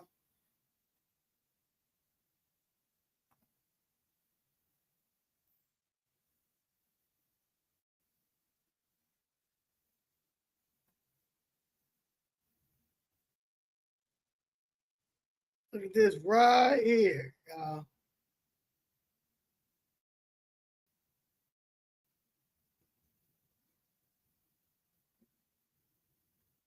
Because I need y'all to understand.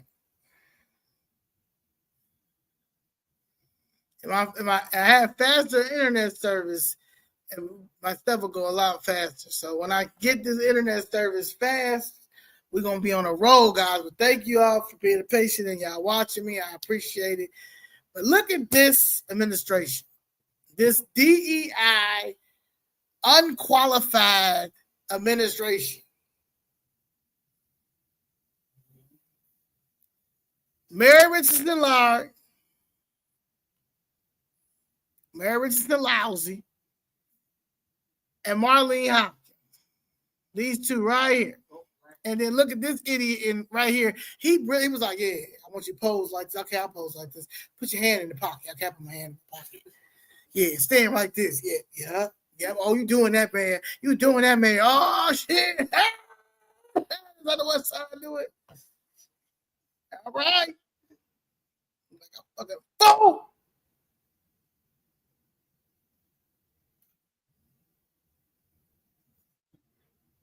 Okay.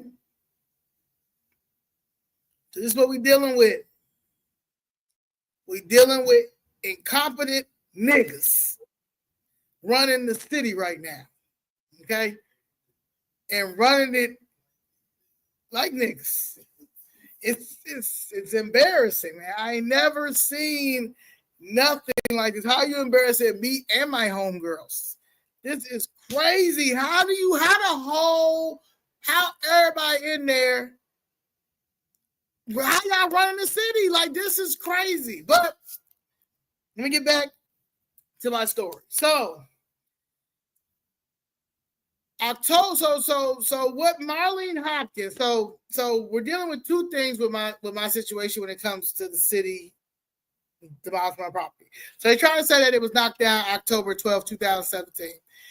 Demolition permit says December 11, 2017. Our electrician told us when he went by there that they knocked down the building December 11, 2017. The permit says 2011, 2017, right? When my mother put the claim in, the claim was in a year before before they say that the statute of limitations was over 1 year occurrence, right? But in the state of Illinois, statute of limitations for insurance claims is 2 years. So even if, just say we want to go with their way, right? It was October 12th, 2017. My mother still had a year, and you guys still denied the claim. On top of that, when my mother found a law firm to take it, you guys lied and told them there's 1 year occurrence. They didn't want to go back, but they put in very big letters and capital letters like, you still have time to sue. These motherfuckers is lying, but I don't have time. We don't got time to go back and forth with these people, right? Because at the end of the day, it's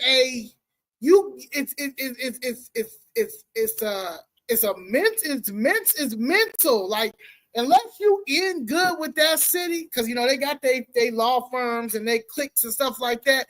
Nobody on the outside wants to take down the city because it is a waste of time. When I say a waste of time, they will drag you in court. They will lie. They will pay. They will pay off people. They will do that. So if you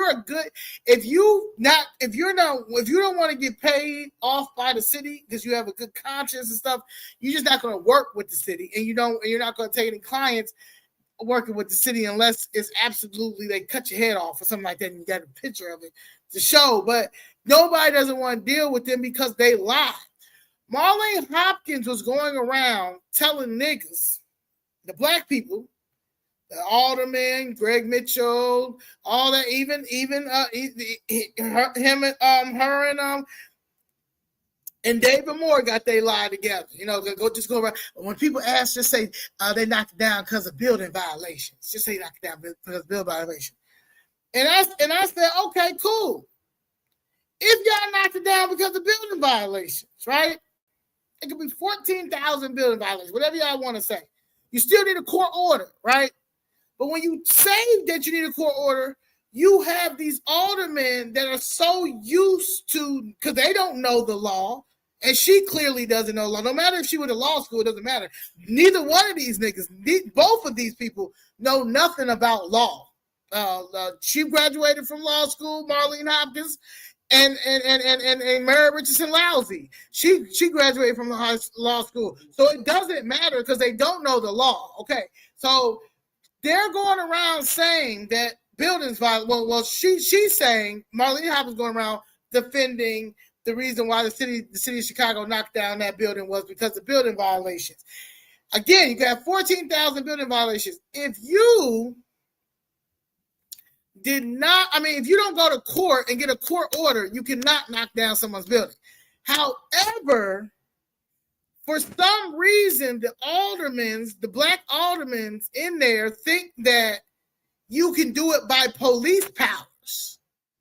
And you simply cannot do that either. But because y'all are so corrupt and don't know, I don't even know if it's corrupt. I just think y'all stupid. You understand? Or incompetent. And because we don't fight and we don't challenge anything, and we just be like, well, that's just what the city do. That's just what the city do. The city just do that. That they continue to say that dumb shit. So then when you see a person like me that's like, nigga, what? No, and then it doesn't matter. You cannot do that. They still go on with that, right? They still go on with that. So that's what she says. So she says the reason why the city was knocked down the building was because of building violations. Now, if that was the case, right, and she did everything right, then she went and got the court order for them to knock the building down, all of those things, the city of Chicago would have put a lien on us. Would have put a lien on the building. It would have gave us a demolition fine. For I know some people, they knocked down their building, they had to pay $30,000. I mean, they had a $30,000 lien. Some people had $25,000 lien. So I had $15,000 lien. That was a commercial building. People, that was Sandpiper Lounge. It was a commercial building. Okay, so if that was the case, we got no. They never gave us a lien or anything because they never got a court order to knock down the building, because the building, they had a demolition permit. And what the demolition permit said, the owner was what? The city of Chicago, right? Cool. Bet. This lady today, now I see Kennedy Bartley earlier today. I told you Kennedy Bartley went to school with my sister. Do y'all know who Kennedy Bartley is? Let me show y'all who Kennedy Bartley is. Let me look at this. I just want to put this back up here right while I go find Kennedy Bartley. Because isn't that crazy? All this smoke right here, and they made her the commissioner of buildings. And look at that. Little village. Little kids, babies, seniors, families, all that smoke. And y'all talking about something, well, we could have left Lori Lightfoot in there for what? she was gonna hide that. Nobody was even gonna know the Inspector General thing if she didn't get out. They just put that out in 2024 that Joe Ferguson said that she should have been fired. She was trying to hide that Lori Lightfoot, just like she tried to hide that shooting with was it Annette or whatever that lady girl was too when she first came in there. Yeah, like Lori Lightfoot was some trash too. Big suit Lori. Leigh, like Frankenstein. What was I looking for? Oh yeah.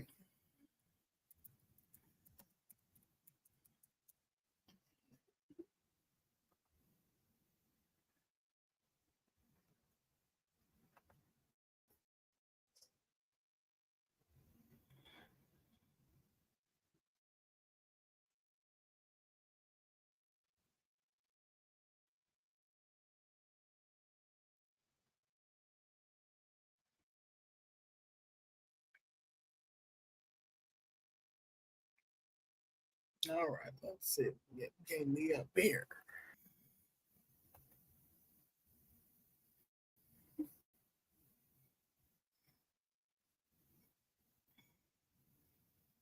These names. All right.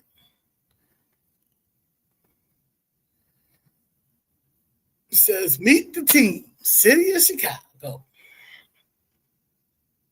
Woo! This is a weird team.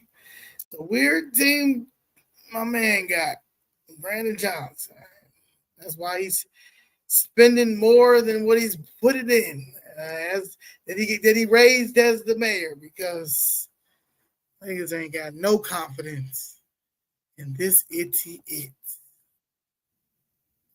Right. These are all these people goofy. Every 40 Sarah Mathers. I remember. Let me see if I could. Hold on, reload. Hold on. Let's see.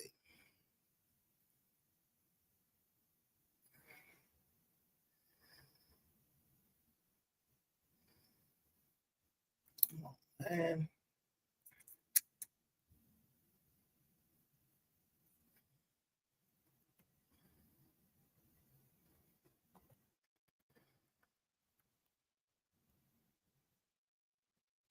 This might be the reason why this may be like this as well, because I think all these people come from like union backgrounds. So that may be the issue too. So, hold on.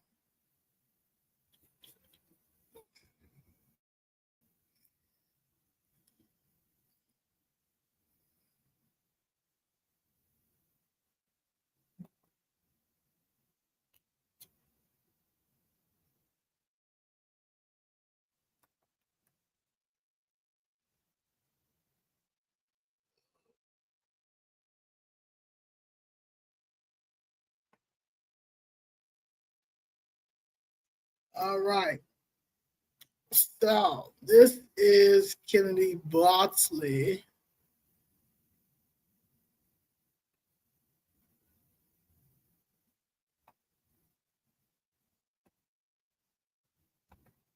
She didn't make it to the DEI photo shoot. So I gotta find a picture of her.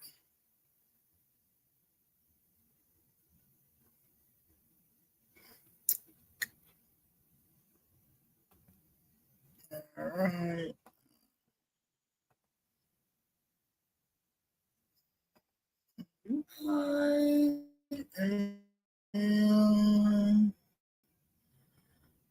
It feels good.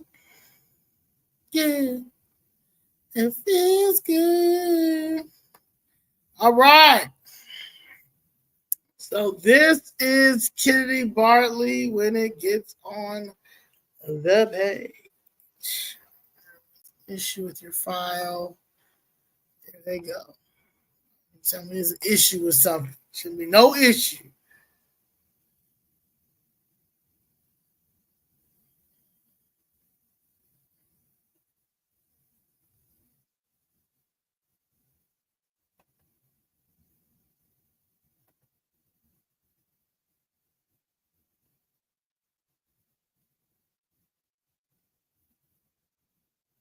Right. Kennedy Bartley. It's Kennedy Bartley, guys. So Kennedy Bartley went to school with my little sister. They went to DePaul University. And they were in the same class. They were in the same class.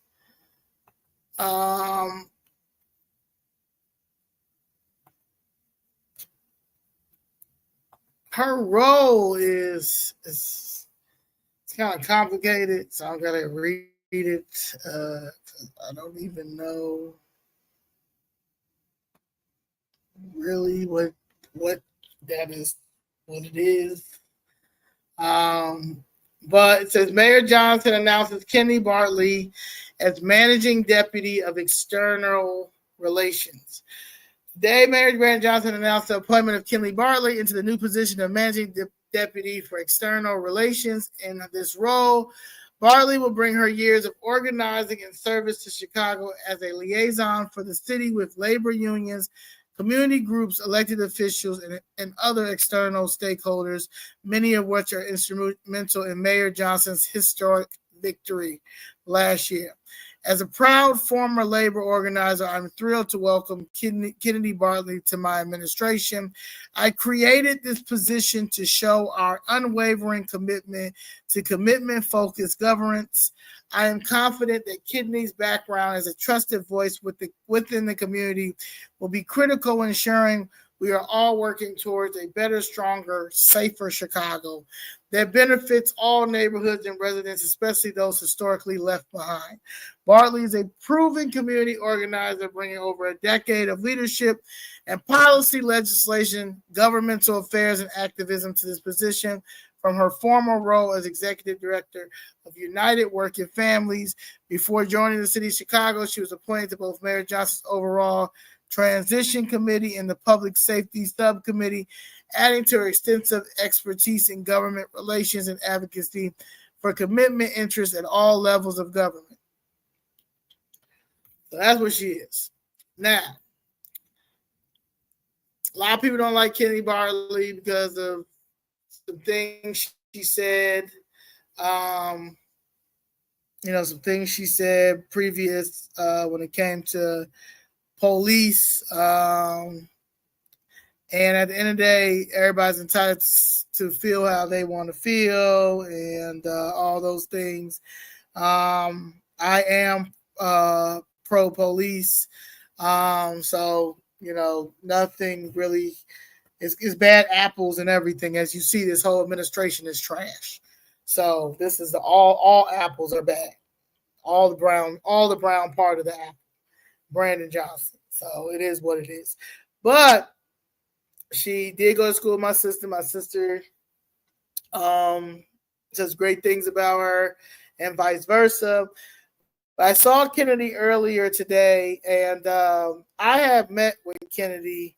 We went to lunch maybe about last year sometime, um, because she wanted, talk to me. She see me all the time. Also, I had said some stuff online, about the police whole situation, and I watched it, whatever. But we went to lunch, and I told her that Brandon Johnson was doing a horrible job, and that he's not getting back in office, and I don't know what it's terrible. But she did tell me that he is a nationalist. I don't know what type of nationalist, because like I said, if he was a nationalist for Chicago, it wouldn't be like the way that it is. So maybe he's a nationalist to the cartel and CTU, but when it comes to the whole Chicago, absolutely not. And he's running this as a autistic dictator and king, and it is disability Pride Month, so happy Pride Month to his ass too, because him and David Moore. Now, today though, she had seen me. She, asked me how's everything going and stuff like that. Now, I told her about my situation with the city not settling my case, and she told me to send the stuff over to her, and she'll see what she can do. That I told her this was last year, and I did. Then I ran into Mary Richardson Lowry the day that I was banned from the city. She was coming upstairs. I got a little video. I told her too. She told me, Mary Richardson Lowry told me to send all the stuff to her.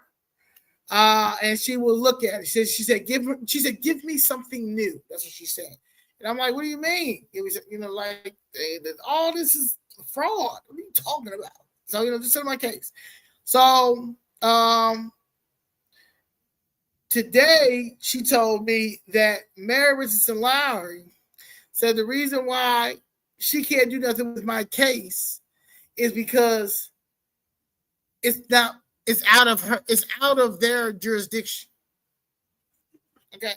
So maybe I need to read jurisdiction, because maybe I don't understand what jurisdiction is. So I need to understand what jurisdiction is, because maybe I don't know, because I'm pretty sure that I am suing the city of Chicago because it happened in Chicago, in the state of Illinois, and Chicago is in the state of Illinois, but maybe it's something else. Now, it says authority to hear a case. It's the power of a court to hear and decide a case and determine the facts, apply the law, and render the judgment. Jurisdiction also can define the geographical area with which a court or government agency can exercise its power. A court might have jurisdiction over cases involving traffic violations with a specific city or county. A federal court may have jurisdiction over cases involving disputes between residents of different states. A specific court might have appellate jurisdiction, meaning it can review decisions.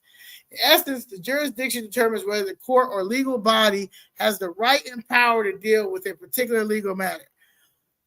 Everything that has happened in the city of Chicago, okay, and in the state of Illinois, and the person who I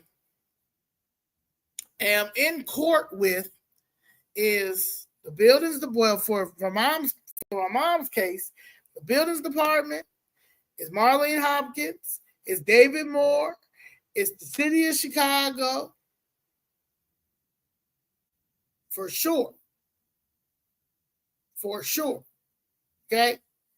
And they all are in the city of Chicago. They all were in Delta Demolition, because they demolished the building, right? Now, they have a lawyer, a lawyer, a corporate counsel lawyer that's on the case. City of Chicago. Nobody else. The city of Chicago is defending this lawsuit that is in the jurisdiction. Now she's saying it's not. She said that they can't do nothing. She told Kennedy Barley they can't do nothing because it's out of their jurisdiction. However,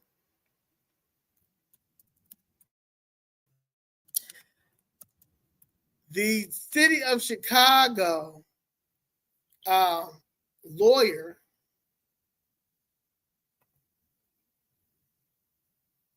trying to see. Try to find this guy. Hold on. See if I can get it.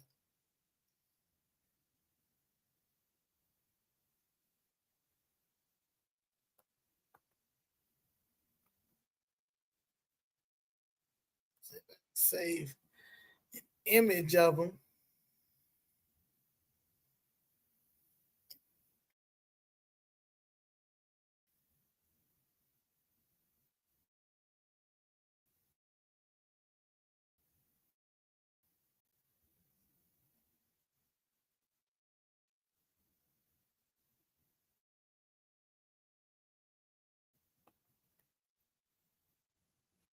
Let's see. Where we at?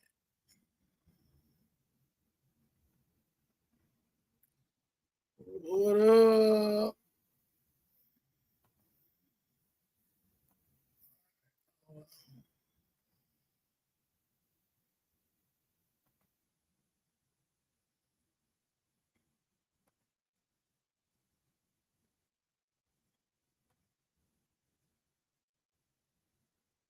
This man right here.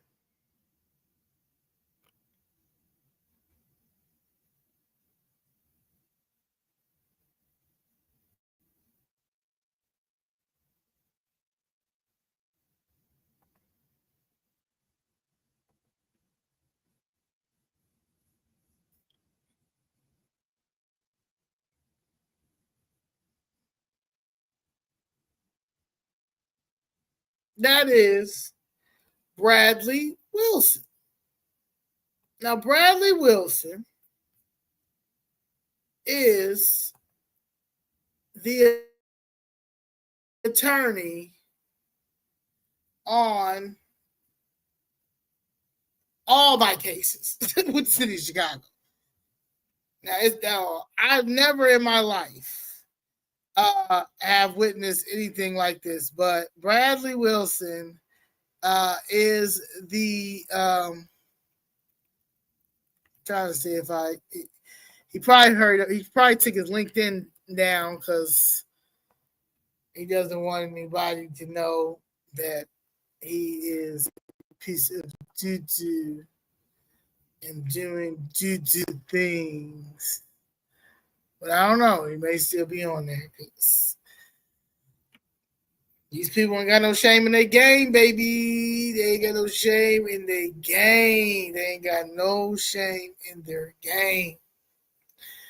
Bradley Wilson, if I remember correctly, he was an attorney general. That's one thing I'm starting to learn too. All these people, all these lawyers and stuff, they be tossed around and passed around and all types of things. Let me see if I can find them.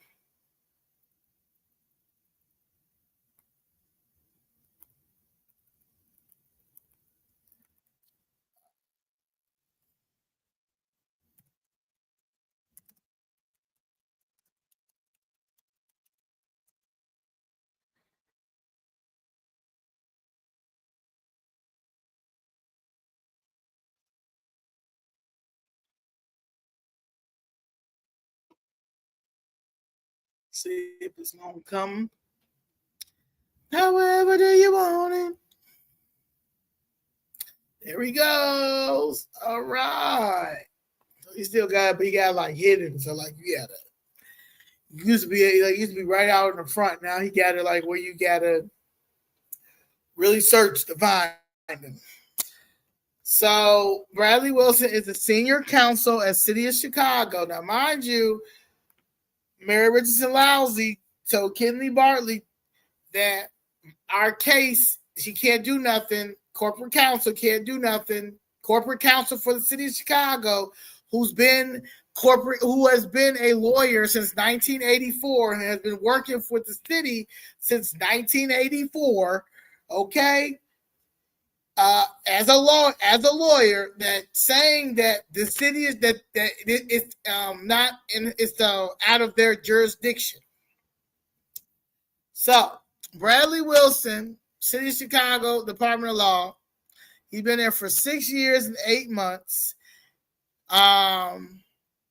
He started as an assistant corporate counsel December 18th, 2022.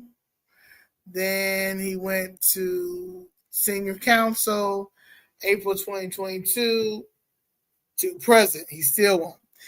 Then before that, he was assistant attorney general at the office of the New York State Attorney General from April 2016 to November 2018, 2 years and 8 months. Then he was an associate from 2009 to 2016 for Skadden, Arps, Slate, Megger, and Flom LLP and affiliates in Greater Chicago area from November 2009 to April 2016. His education is Boston College Law School, Doctor of Law, 2006 to 2009, and Michigan State University. He did a Bachelor's of Arts from Michigan State, 2000, Michigan State University, Bachelor of Arts, 2002, 2006. And he has his New York State Bar for New York Court of Appeals and his Illinois State Bar for Illinois Supreme Court. Now, let me tell you about Bradley Wilson. Bradley Wilson didn't do his due diligence in the previous case with all the fraud from Dennis Raphael saying that the that statute of limitations was up when it wasn't. He committed insurance fraud. Also, this man argued that, and my mother just had a piece of shit attorney who eventually the city paid him off. So he stopped doing his work, stopped answering motions and stuff. But he started off strong until they finally gave him some work, because that's what they do. That's how they win cases too against us. They will give the other counsel some work to sell us out, right? Because the government got unlimited funds. They got unlimited taxpayer funds. Well, anyway, one of his arguments was saying that there was no way possible that my godfather was able to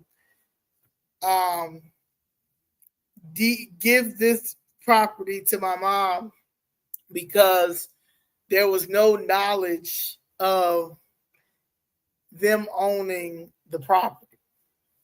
Now, the property has been in a trust the whole entire time since 1968, 69. It's been in a trust the whole entire time. And by law, you're not obligated to tell anybody that was in trust. But because they steal land and do whatever they want to do, steal properties and stuff, and then I guess they looked also and saw how old, how old it was and how long this has been there and stuff. They thought they were dead, or they didn't, or they were just going to take advantage of them because they don't know social media. They don't know, they're not going to fight. They got it on lock that you're not going to get an attorney. They're going to pay. And if you do pro se, it doesn't matter because they're going to keep it in court for forever. If you get an attorney, your attorney is eventually going to drop it, or they're going to find something, or they're going to pay them off to lose the case, because at the end of the day, this is what they do. They do this. They've been redlining and taking our properties and stuff for a very long time, and it's not going to change. They don't think it's going to change, but that's their mind, that's their thought process. It doesn't matter. The government's going to always win. We're going to always win. So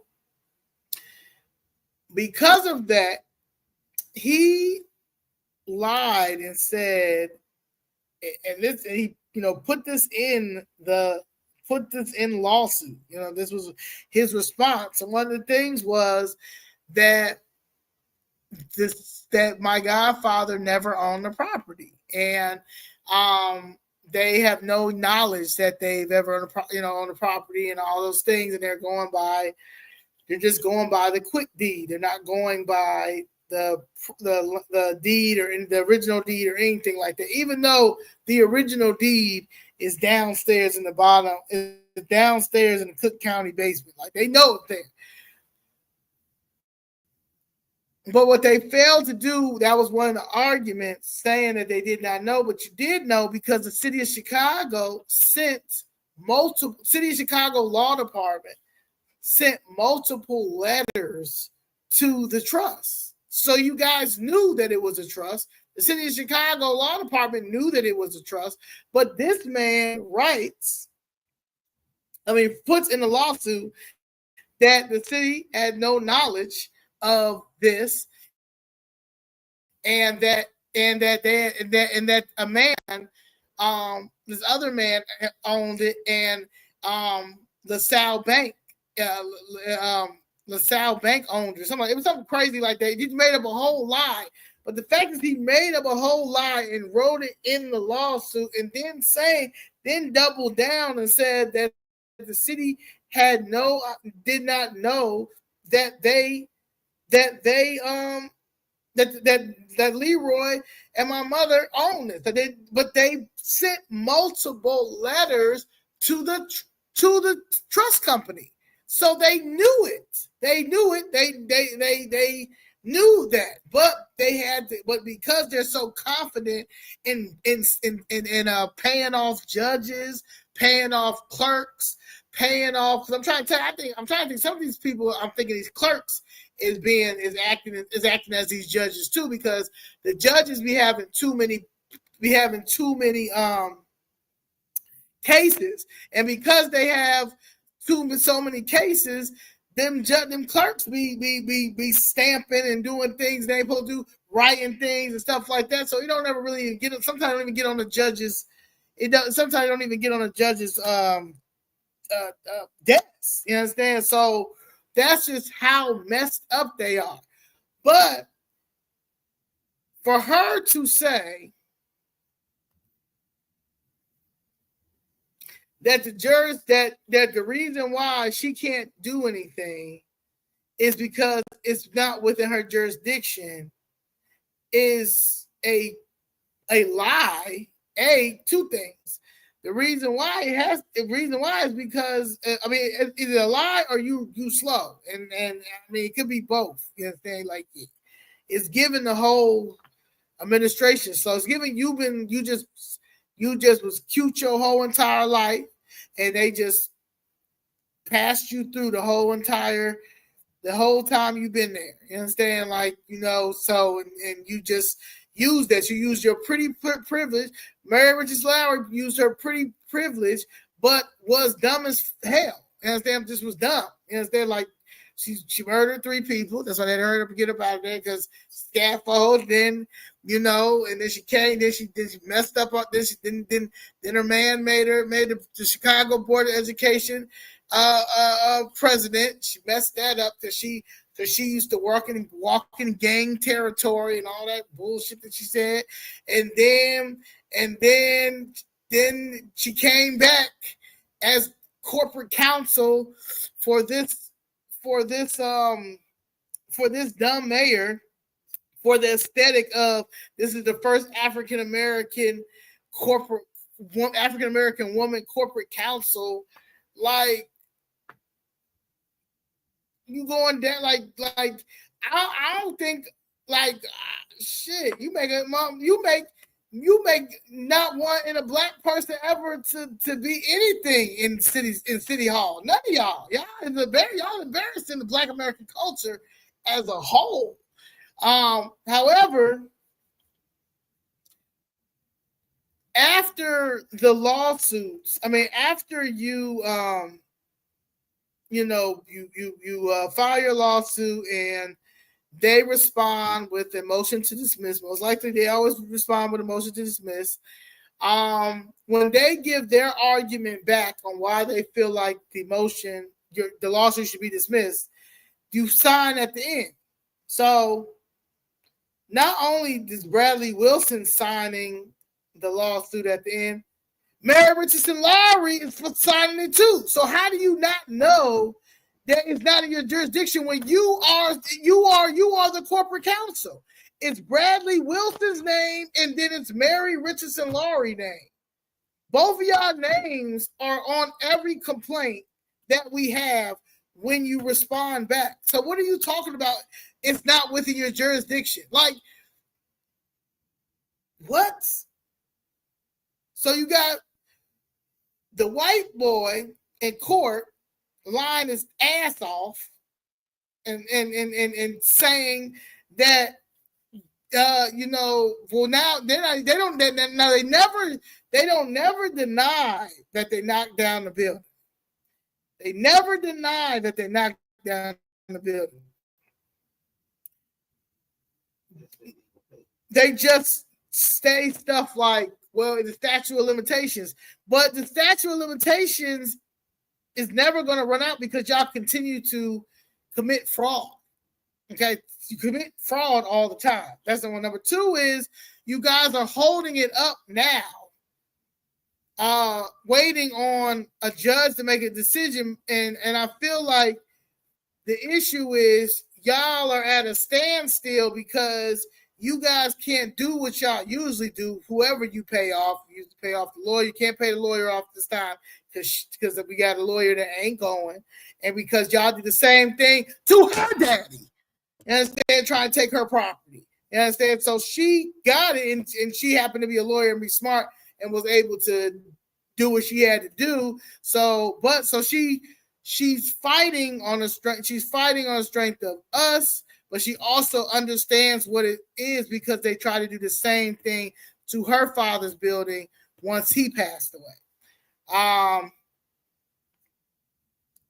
Then you have Marlene Hopkins, who's running unlawful eminent domain schemes in our community. Anybody can call her up, and I'm going to give y'all a prime example. Remember when David Slowmore was camping out in Auburn Grisham because he said that he was going to stay down there because he was determined to stop the drugs from this one street. Let me see what that was.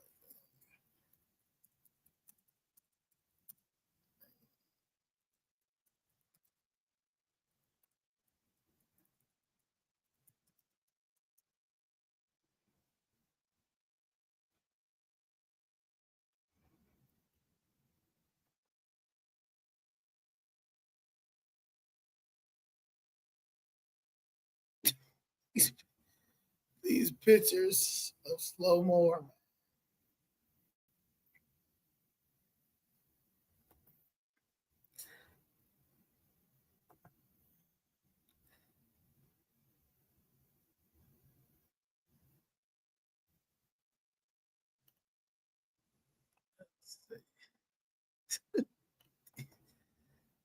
He was real serious too.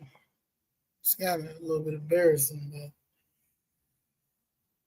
yeah, stubborn third place. He really just did it because that's when I was really getting on his ass down there. He's like, I might as well just go stubborn third place. Please shoot me.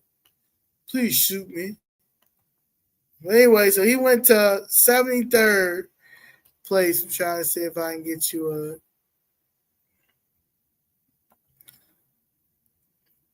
He was tired of coming down. He was tired of me coming down there, dogging his ass every day. Because you knew about that building. And when my godfather went to you and said they knocked down the building, because they gave my godfather, oh yeah, speaking of, my godfather was living upstairs in one of the apartments, and they gave him 10 minutes to get all his belongings out. 10 minutes. You imagine a man who owned that building, you gave him 10 minutes to get whatever he could get out of there. And then he watches his building get knocked down that was being remodeled with my mom. I got to tell y'all that part. Because it makes me mad when I think about it, because I think about all the stuff that he lost. His albums, pictures with so many people that was coming in there, so it gets me tight when I think about when I get like that.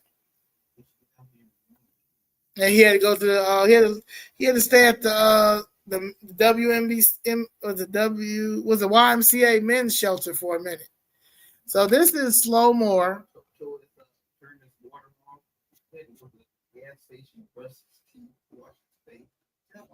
No, because that's not. I'll tell you when Leigh.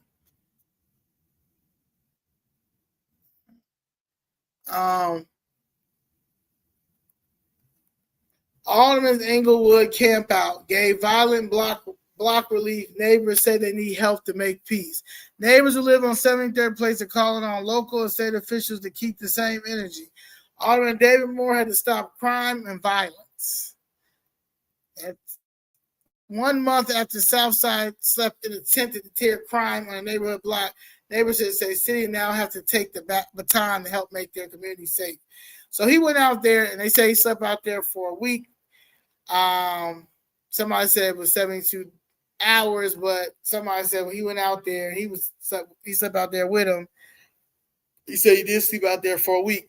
But across the street was a building, an abandoned building. Well, supposedly abandoned building, because they'll say it's abandoned building just to keep their narrative going. But it was an abandoned building. Now they was down the street, the people that kept shooting, because the police had to eventually come and tell him, like, look, you have to go, because like they're going to kill you if you do not leave. So he eventually left. But before he did that, there was a building across the street, and he called up Marlene Hopkins and told Marlene Hopkins to come and knock this building down. And the people came and knocked that building down maybe within a half an hour to an hour, right? Just like that. No court order, no warning, no nothing. He just called up Marlene Hopkins. She called up one of her demolition guys, which whoever she worked, whatever, went over there, knocked it down. Talked to another person who used to work for ComEd. She used to work for ComEd, but in the city of Chicago department, I guess, for ComEd.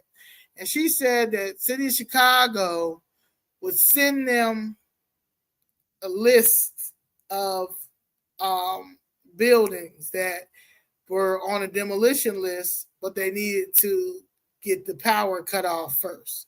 And he said sometimes the power would still be cut on, they still knock it down, and wouldn't care. Now that could have been a fire, could have blew up the whole city. I mean, blew up the whole city, but blew up the whole block, blew up the people next door, whatever. They didn't care, just knock it down. She was head of those things, demolition stuff. So this lady, whoever told her to knock down the building, to knock down the building, put the order in to knock down the building. She knocked down the building, but she knocked down the building without going to buildings court, without getting a court order from the building. And they go around and tell people, because me and Greg Mitchell was going back and forth one day, because he said, well, yeah, with police powers, we can, not demolish a building. I said, no, you can't. You can't. That's eminent domain. Like, you can't. And with commercial buildings, you can't do it either, because there's a law. You can't, that's why the whole situation that's happening on 79th Street with Michelle Harris asking for it to be rezoned so she can call up her homegirl right here and tell her, I need you to, when it gets rezoned the housing, and now you got them buildings there. Now you can knock them down because they're zoned for housing and it's eminent domain. And that's what they've been doing and getting away with it. Well, they'll say unlawful demolition, but they'll get away with it. And there'll be no issue, it'll be no problem. And they've been doing this for a long time. They've been doing this for years. They've been doing this before I was born, and they're going to continue to do it if we do not step up and say anything. And I feel like at this point, when it comes to them settling my mom's case and my godfather's case, because all the evidence is there. They reopened up the previous case with all the fraud. Everything is there. But because I've made so much noise, because it's not this is what they do. Like, this is not like, this is exactly what they do. Hold on, I'm trying to find one thing. This is exactly what they do, that they get away with it, because they say stuff like, well, we can knock it down because of police powers. We can knock it down because of building violations. We can knock it down. We can knock it down. You understand? It's like, what? Like, no, you can't knock it down. Like, you have to, it's ways that you do this, but they don't care. You understand? They're going to do what they're going to do. They're going to corrupt how they're going to corrupt. And then, like my mom said earlier today, they probably don't even know, because they probably don't know the law. And I'm honestly starting to believe that too. Like, I was like, do y'all know the law? Because y'all cannot be this incompetent the way that y'all are. Like, y'all are super incompetent, been incompetent, but now that y'all are in y'all feelings because I have put it out there, you guys now are giving giving the attitude like, shit, I ain't gonna do nothing. Now you ain't gonna get anything. You understand? Like, I don't. Shit, we just gonna be held up. Yeah. So yeah. This was yesterday. Eminent domain scheme in our communities. For her home. Yeah, it was zoning. So Zoe Leigh, and then Burnett last after day. that, Chloe Groom. Please, Miss Leigh. Yeah. Let's see, Marlene Hopkins over there. Shout out to you for running an illegal eminent domain scheme in our communities for over 20 years in the name of building violations. I'm going to make sure the Department of Justice come and get you, because you are the main reason why my building is knocked down. Now, you've been alderman since 2006, Michelle Harris, and 79th has nothing. And you're going to try to make more houses over there. This affordable housing, I need y'all to understand this, you white progressives, you white liberals. It is a racket. Affordable housing is a racket. If they really cared about affordable housing, every community in the city, in the states of Democrats would have housing. We don't have housing. We don't have businesses. And they're going to continue to do it because that's the democratic way. They have to continue to say that we're oppressed. Ain't nobody oppressed. I got 5 lawsuits against the city of Chicago for my money because they keep taking our properties in the name of building violations, all that stuff. All this is a racket. Stop, leave 79th alone, put some businesses there, leave Yorley Huff there. She got it from Cook County Land Bank, fair and square. Y'all criminals.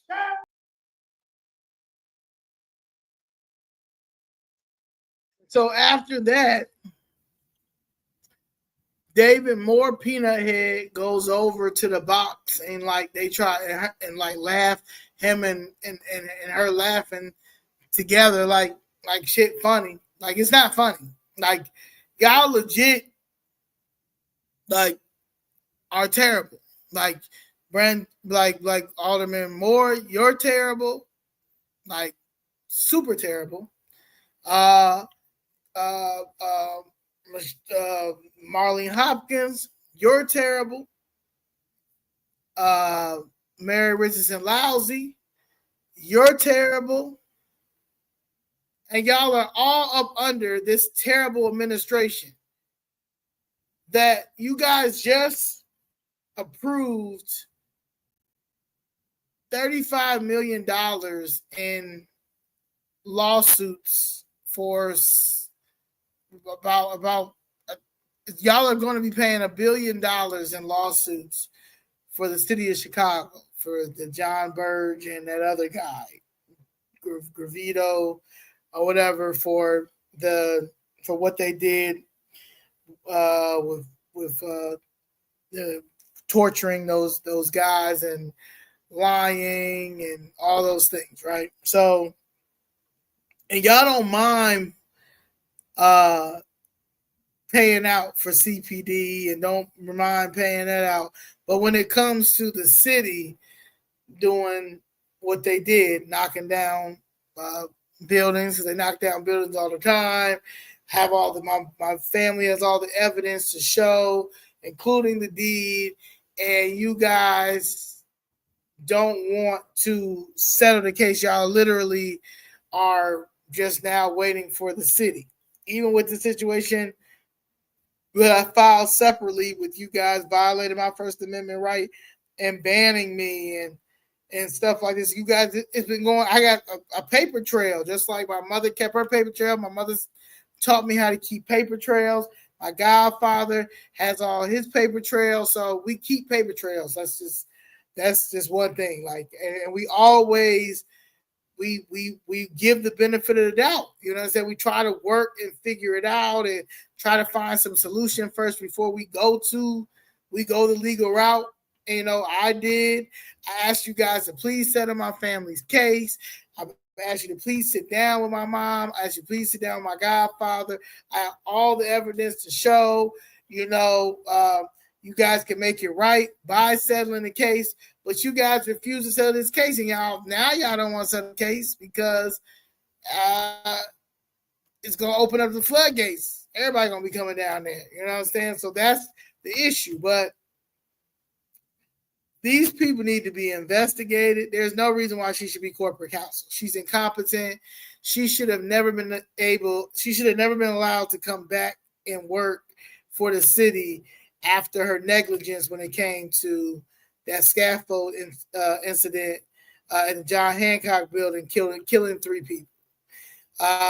But because she's part of the machine and she is clicked up with Daly, the Daly dynasty, and he moved her from one position to another position to another position to another position. She's back, and you're dealing with an incompetent mayor who also I think they thought was going to be good for the machine, but came to find out that he's slow as hell, and he finessed the machine. Okay, because that nigga's destroying the machine. So he finessed the machine and making the city look bad. And then you've got whoever is running the machine instilled and made sure that Marlene Hopkins moved up as commissioner for the building department because she ain't got no choice to fight this case.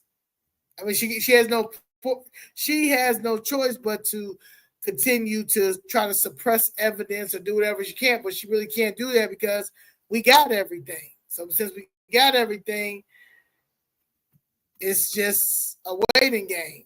And then this good lady, she already know that she probably had something to do with that.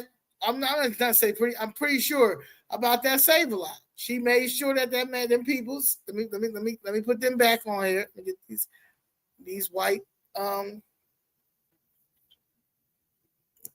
developers go into our community and pick out whatever they want from Skokie.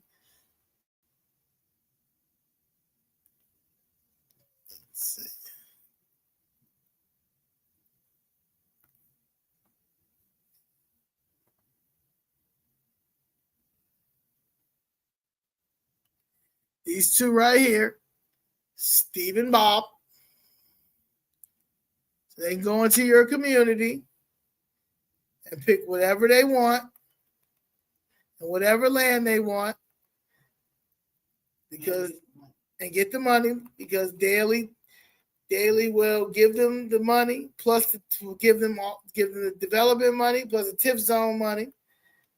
And then they buy the land with the TIF zone, with the TIF money.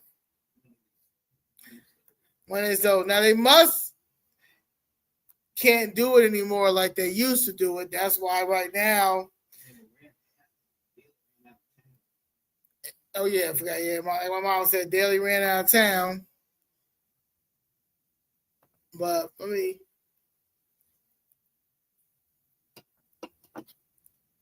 just want to let me see.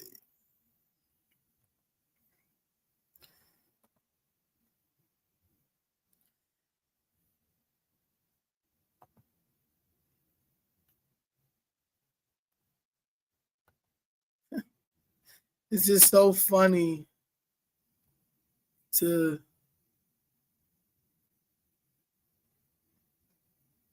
see this Save-A-Lot.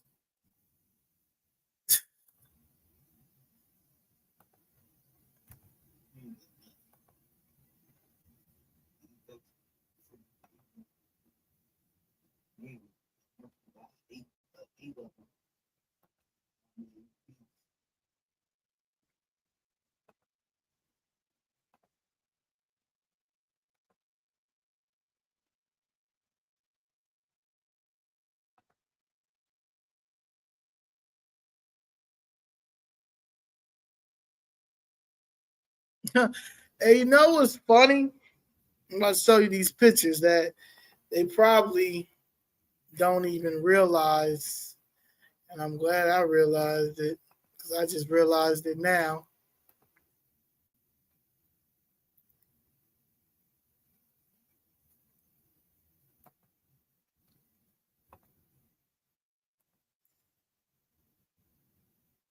Show y'all.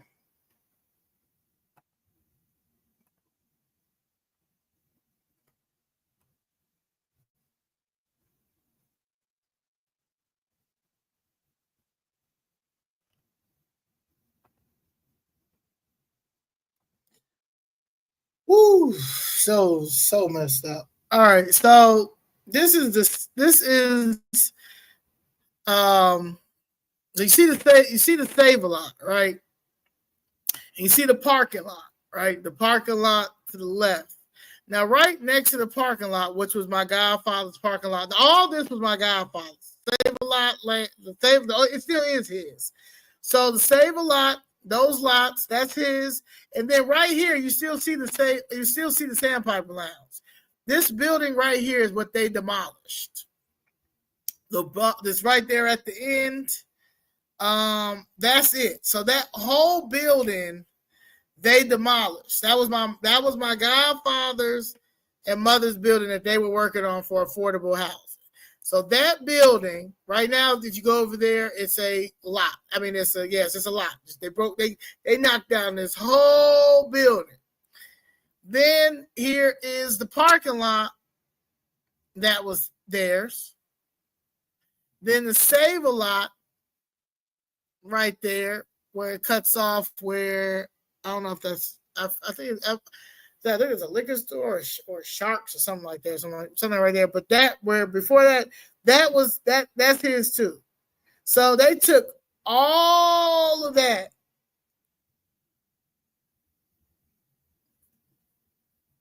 and got the money to build on it. Then my godfather lot right here on the corner, Sandpiper Lounge. Everybody know Sandpiper Lounge right there.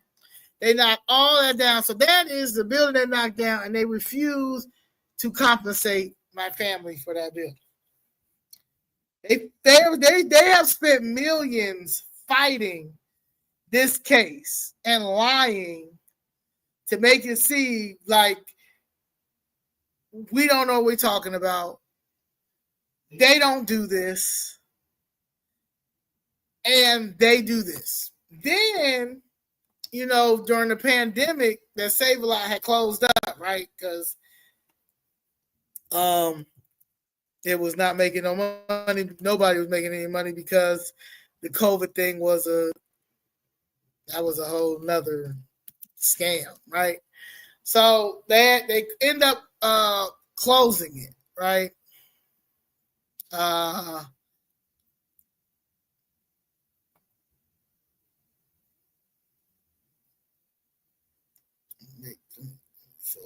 Get this.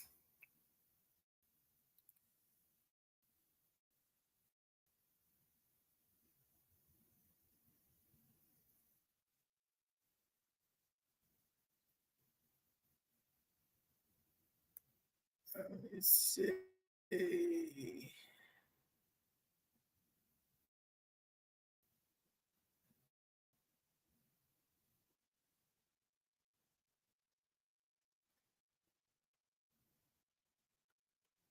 So Save-A-Lot grocery operator gets an extension on City Hall funded deal amid missed deadlines lawsuits.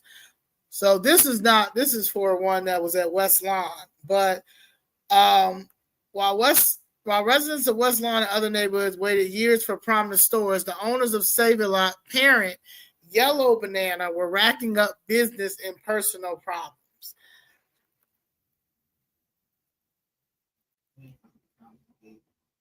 Hold on. So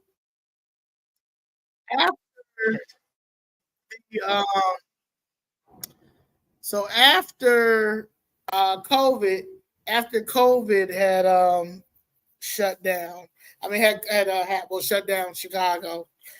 The Save-A-Lot's closed because they said they weren't making any money and all that stuff. So they closed. And after they closed, their parent partner is called Yellow Banana. And Yellow Banana is really a government-run grocery store, because that's what they out here trying to do, right?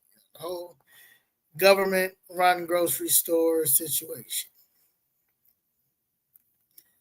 So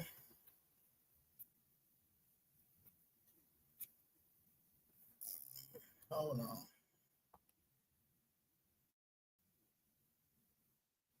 Let me get the.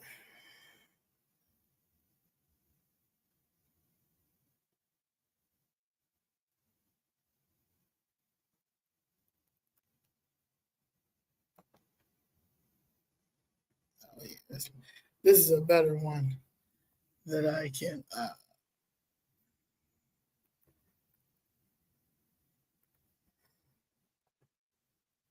So Yellow Banana gets 6 more months to complete city-funded grocery project.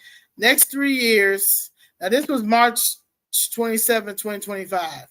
Nearly 3 years after the city first announced it would hand out $13.5 million in public dollars, $13.5 million in public dollars to grocery operator Yellow Banana. The company says it will soon drag the delayed grocery store rehab project across the finish line. But to get the project over the final hump, the company has requested and received a 6-month extension to complete the project. The delay is due to getting external signs installed on all the grocery stores. The latest hold up in a project that has been beleaguered by construction delays. And its initial agreement with the city finalized 2 years ago, Yellow Banana agreed to complete the project by the end of March of this year. With that deadline looming next week, 5 of the 6 Southwest Side grocery stores, including the city-funded deal, are open. Yellow Banana requested city inspections on the final store on West Line on Wednesday, Joe Canfield told Tribune. The supermarket could be serving customers Monday, but it could take longer. As soon as inspections are done, we just need a couple of days to get produce and meat into the store, and then we're going to do a soft opening. And this is all on our property.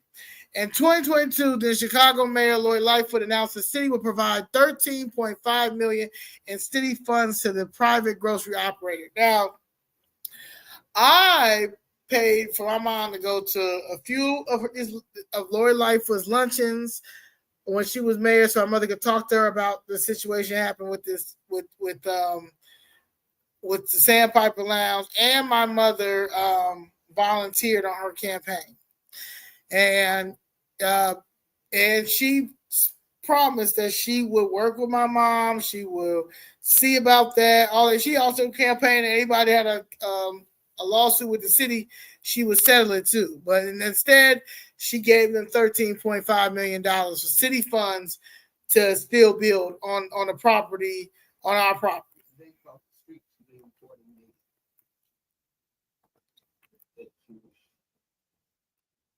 Oh, I'm trying to get more. Hold on.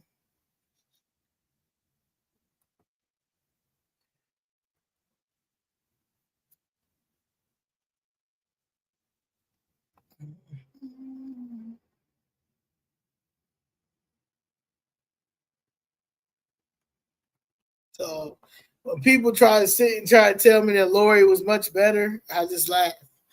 The money came as the city faced the closings of supermarkets in majority Black neighborhoods on the South and West Side. That summer, Aldi closed a grocery store in Auburn Gresham. Months before, Whole Foods had announced it would soon shut down its Inglewood location, which had just opened 6 years prior with the help of millions in city dollars. Of course, the city gonna give millions to everybody but us. When I say us, the small general contractors, the ones who are trying to get their feet on the ground, so they'll be able to. They can't. They'll do it for everybody else. You know what I'm saying? Give millions to everybody else. So the city said it would give money to Yellow Banana, a grocery store company owned by a Cleveland-based investment firm, to reopen an Auburn Gresham store that had been closed since 2020 and acquire and renovate 5 other Save-A-Lots the company had already operated in Chicago. Chicago City Council approved the deal that fall, and as the city of Yellow Banana finalized a redevelopment agreement in March 2023, the deal required Yellow Banana to complete the project by the end of March 2025 and keep all the grocery stores open for a decade.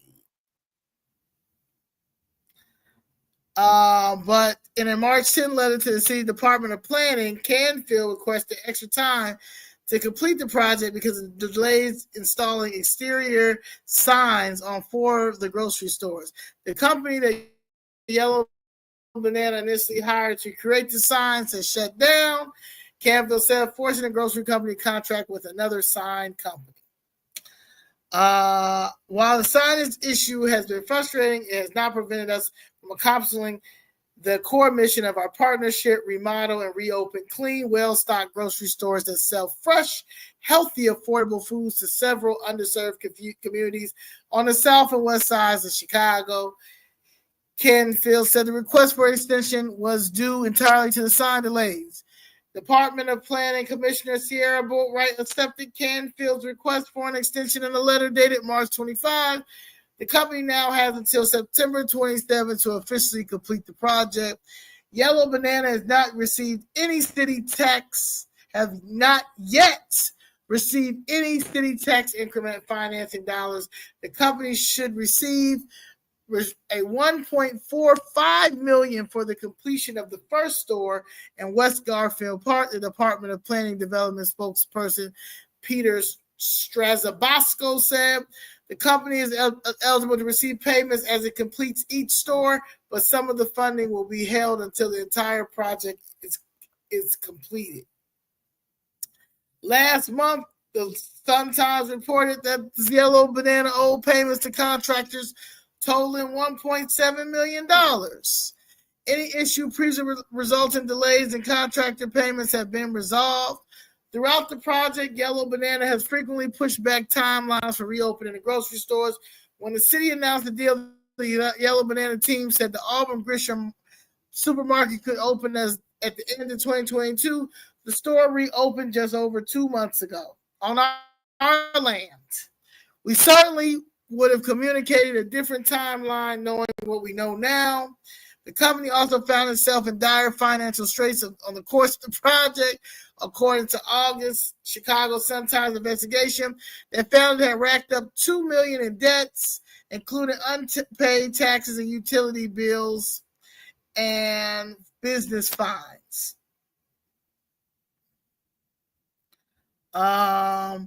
When asked in January whether he believed the company could keep all stores open for his decades given his final situation, Canville said the company reacted to the situation that we found ourselves in. When we got into our project in Chicago, it became obvious that we needed to dedicate all our resources to Chicago to be able to fulfill the commitments we made to the city. And so we made some hard decisions to close stores, to sell off some stores, and to focus all our efforts in Chicago. When the Yellow Banana deal was first announced, the company operated close to 40 Save-A-Lot grocery stores in a handful of cities. Now the company only operates 7 grocery stores, and one happens to be on our land. So the city of Chicago. Now, David Moore wouldn't give my family a letter of support for their project of doing affordable housing, right? No. But he gave a letter to support to Yellow Banana to put that grocery store on our land. I mean, Sandpiper Lounge probably been there as long as that man been born, or maybe he was probably a child. Now that he's the owner, and not only that, they helped him get in there. So that's what we're dealing with. So I go down there. Well, that's the reason why the city. That's the reason why Chicago Flips Red is a thing. Chicago's Flip Red is a thing because let me see if I can send this. I'm gonna end on this. Been on here for 3 hours, but I just had to get it out. Y'all.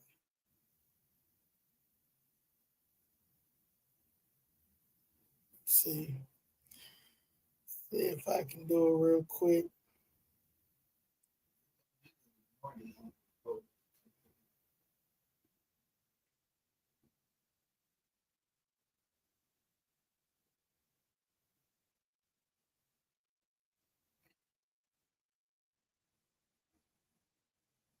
Or maybe I could do it like this. Let's see if we got it. Y'all see this? All right. Let's see first if it went through.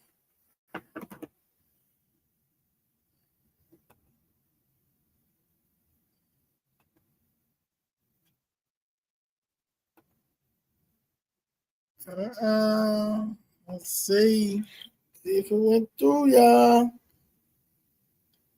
I would love to end it with this.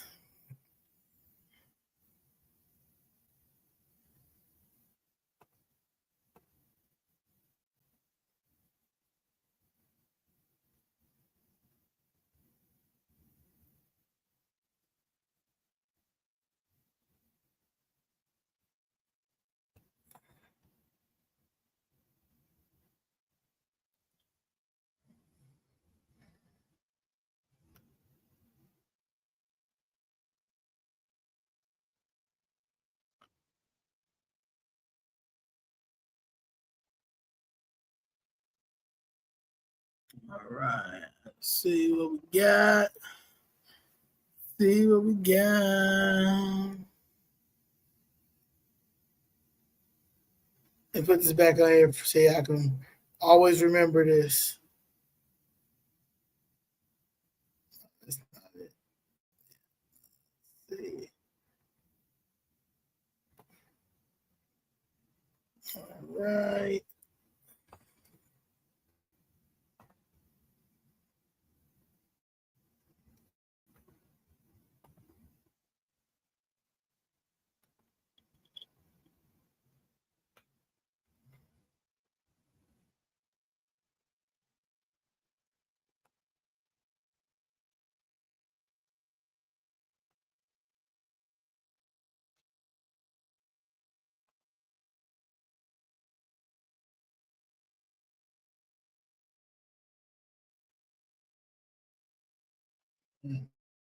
Um,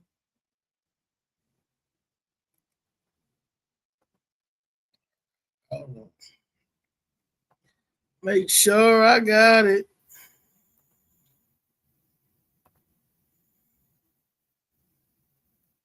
Thank you guys for sticking around and listening to my story. So I said this back in 2023.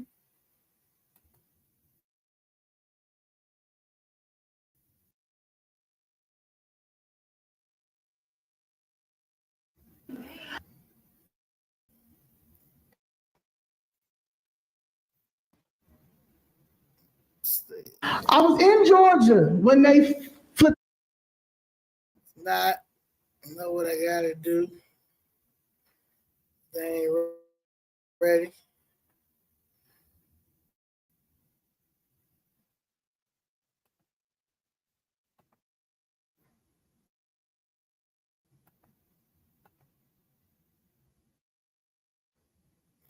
Problem doing.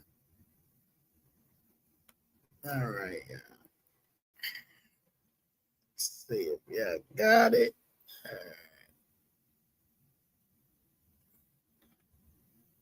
All right. Can't hear it. All right.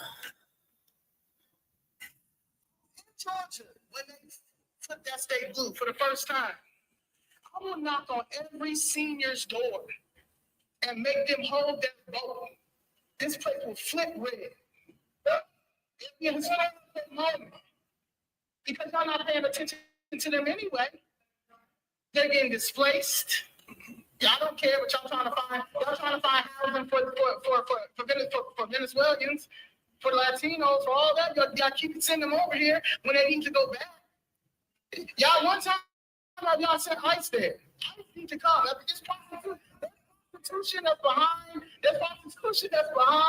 all of these police districts. I live in Streeterville. Is prostitution right up the street? It's a disrespect. And y'all continue to allow this to happen. Like Mayor Johnson is the most hated. And he's going to continue to be the only people that like him as teachers and some of y'all. I'm trying to tell you, my tax money is not going to continue to allow this. Y'all need to find our money. We need to put more things in our neighborhoods. Y'all aren't doing nothing. Small businesses, the only thing you're giving it to is Latinos. It's more than that. This is the most segregated city. And the United States is looking at us. Mind you, that's I got it. I'm post a video tomorrow. But yeah. So that is why I started Chicago Flips Red. That's the frustration, frustration of being ignored, the frustration of these guys. I believe in the U.S. Constitution. I believe in that U.S. Constitution, and I feel like if you take an oath to that U.S. Constitution, it shouldn't be no reason why that U.S. Constitution is not upheld. Because if I was to do anything in violation of any law, I would be locked up. I would be sued, and I would have to either pay or do the time. So I don't understand what makes these people untouchable. All these people, everybody that Mary Richardson Lowry, she took she took the bar. She took an oath to uphold the U.S. Constitution. Same with this lady. If she went to law school. The whole purpose of it. So she knows the law. She knows what's right, what's wrong. Mayor Brandon Johnson. He took an oath. To protect the citizens and to uphold that U.S. Constitution. Those judges that I'm waiting for, Judge Jorge Alonso, Judge Veterama, y'all took oaths as well, and y'all see what's going on as far as the fraud and the negligence in the case. We beat the system, and because we beat the system, we're getting punished, and it's like they think that they're just going to continue to hold out, and that's not fair. So Chicago Flip Red was formed because, like I say, if y'all ain't going to settle my case, I'm going to go in there and settle my case. And I'm going to go in there and see how many other people have you done this to. You understand? And get some federal oversight, because there's no way in the world that our communities continue to look the way they look. And you sit here and say that we are incompetent or we can't do it or we don't have the funds when it's blighted property. You understand? TIF zones where there's $1 billion TIFs. There's Brian Citro Lopez is trying to push $1 billion in TIF money in Pilsen because honestly it's a piggy bank, like Daly has always said.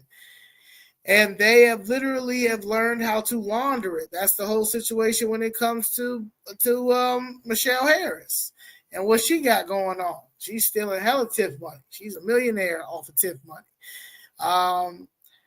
And we're not afforded those luxuries. We can't get that, and that's our money. And that's our money. If David Moore would have sat with my mom and my godfather, and they gave the letter of support, we would have had affordable housing over there for what my mother was trying to do. We would have had she wanted to do a lab at the Live Learn and Lab. Live Learn and Lab? I don't know what it's called, Live and Learn Lab, but it was a lab that was supposed to help with with STEM training, computer training. You know, my mother had a friend who does all of those things. So she had everything set up. And the city wouldn't, told her no. You know, and then when you knocked down a building and you guys were wrong with knocking down a building, you still didn't want to pay her that. At that time, my mother was only asking for like $150,000. They didn't even want to pay that. Then start getting up. When my mother started filing these lawsuits. So now we up to $3 billion. 3 with a B. $3 billion. And it's just sitting over there. And it's sitting over there because they lost. Then they know they lost. And they can't find what they can't. There's no more excuses. They can't find any excuses to say, well, you know, you did this wrong, or you did this wrong, or you did this wrong. Now we did everything right. Y'all just fucked around and found out this was the wrong family to mess with. And now we're here. You know, they laughed at the whole Chicago Fist Red thing. They laughed at, you know, all that stuff. They laughed, oh, ain't nothing gonna happen because Kamala getting back in. You understand? And my thing is, it's a local issue that we have. It's a state issue. Yeah, people can talk about Trump all they want and try all that, but Trump don't have nothing to do with how terrible and corrupt this city of Chicago has always been. Has always been. The state of Illinois has always been. He doesn't have anything to do with that. Anything. This city needs a cleansing, and this city needs a cleansing from the Democratic Party.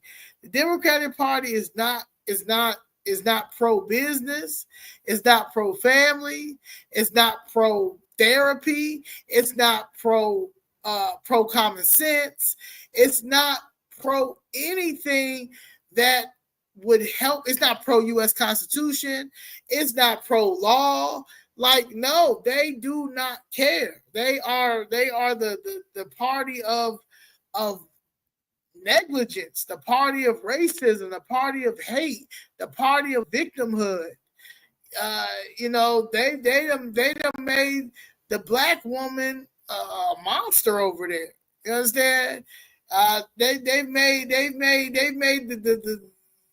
the man a bitch over there. You know, you're dealing with a gay demonic spirit over there, and nobody's gonna continue to deal with that. And even like, these kids ain't gonna deal with it. People with common sense ain't gonna deal with it. These elders are starting to see this is some bullshit, you know. So, and as you see, like, you gotta lead the Democratic Party behind, especially as a black person, because like a good friend said today, I went to go see, like, they are pro-abortion. They want you to abort all your babies. They want us extinct. The next step was the Latinos over there. They even started to say that this they land. This they built this. You know what I'm saying? I'm not gonna. We're not gonna have historical fights, you know. So about stuff that's a lie. Yeah. So yeah, and the real Hispanics, the real whites, you know what it is, know our history, and that's something that can't be erased, and there's not nothing wrong with that. Just like everybody has some type of history that will forever be that theirs. Nobody can take that away, and you guys cannot take Black American history away from us for y'all financial gain or your political narrative, or however you guys want to manipulate it, when we're living in real life. And in real life, you know, everybody, you know, the fact that we don't own anything, and your own people is gatekeeping is a problem. Trump ain't knocked my family building down. Trump ain't stopping people from getting lots and getting land in our community. These are our own elected officials. These are our own mayors of state. These are our own government employees. Like, nah. So I'm for everything that he's doing. Yes, dismantle the whole thing. Yes, fire everybody. Because clearly the people that work at these federal jobs are incompetent.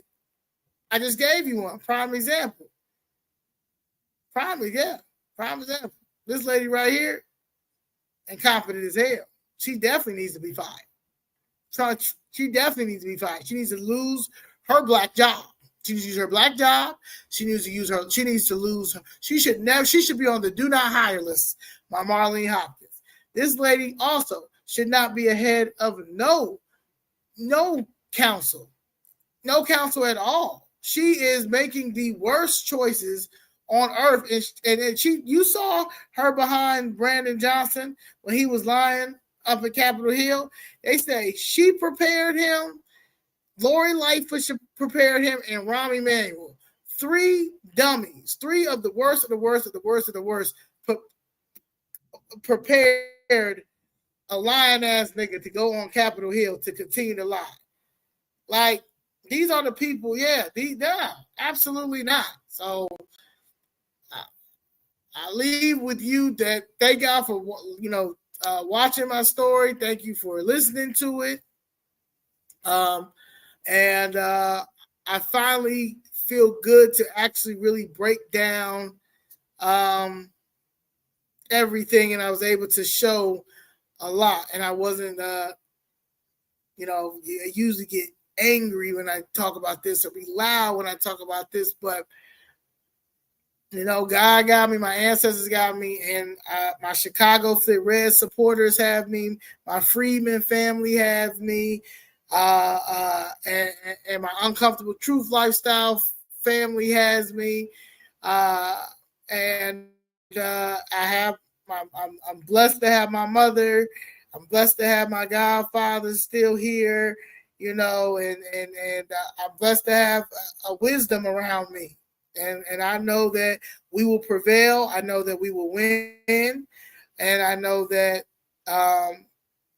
that these judges will make the right decision because they should. They should. And I would hate for them to go down as corrupt judges because they're trying to basically protect a corrupt machine. Let this empire fall. Let this baby fall. It has to fall. Every empire fall. Let this shit die. Let the Democratic machine in Chicago die and fall because it doesn't mean no good for nobody, including the people that's part of the machine. They are going to be embarrassed. What's his name was crying today? Walter Burnett. Walter Burnett was crying because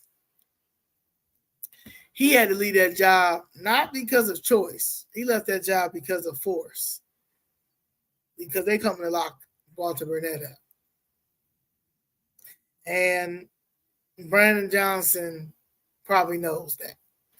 And he probably said, as a black man to a black man, it also is going to be locked up soon too.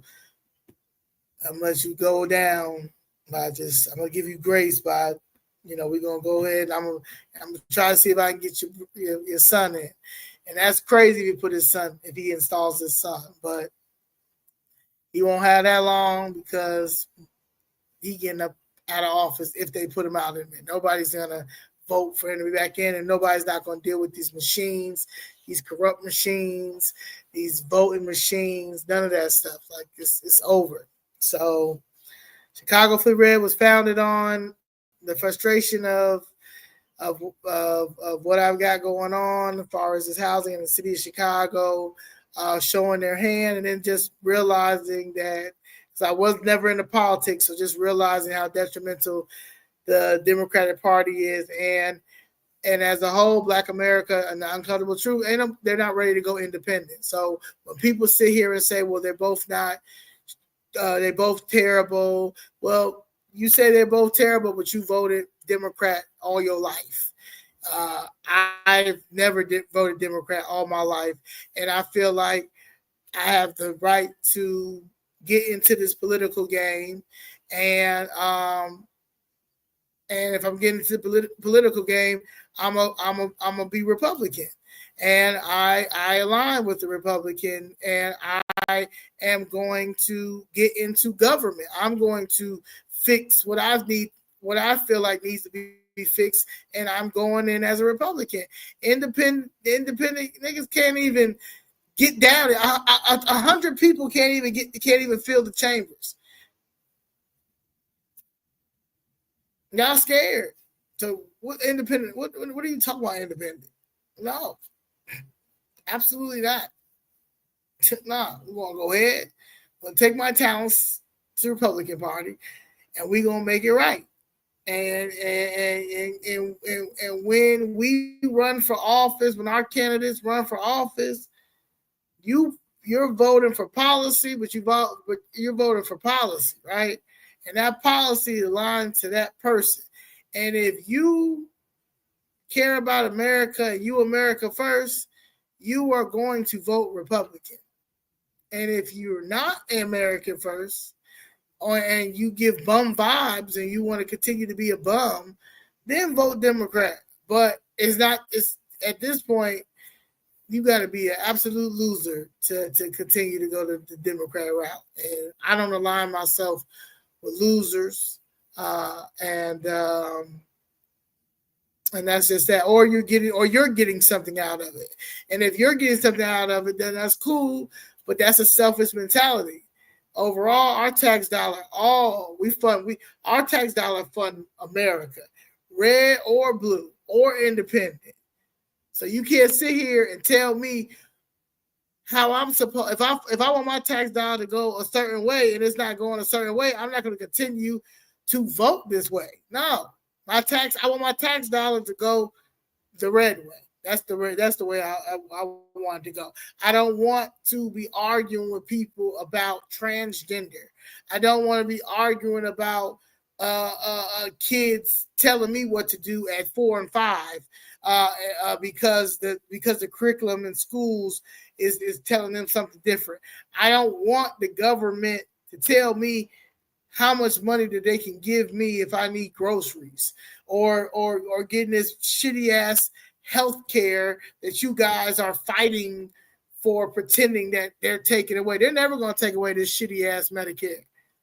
This the bottom of the barrel health care, and y'all think somebody's going to take it away. Y'all can keep that nasty ass, shitty ass Medicare, Democratic Party. It's never going to go anywhere. Never going to go anywhere. And if you feel like you cannot qualify for it, why don't you go apply? And if you meet all the criteria, which they have a criteria, and you go look at it, and if you meet all of that, then you will get your SNAP benefits and you will get your Medicare. Now, it's going to be a time limit on them SNAP benefits in that Section 8, as it should be, because why you want to be a generational Section 8 voucher holder, who knows why, and it should go to people who are seniors and disabled and have small children. But once they get a certain age, maybe get a job, work, create a legacy, leave something for yourself. That's that piece, y'all. Thank y'all for watching. Please like and subscribe, share, and that's it. Hi, Danny.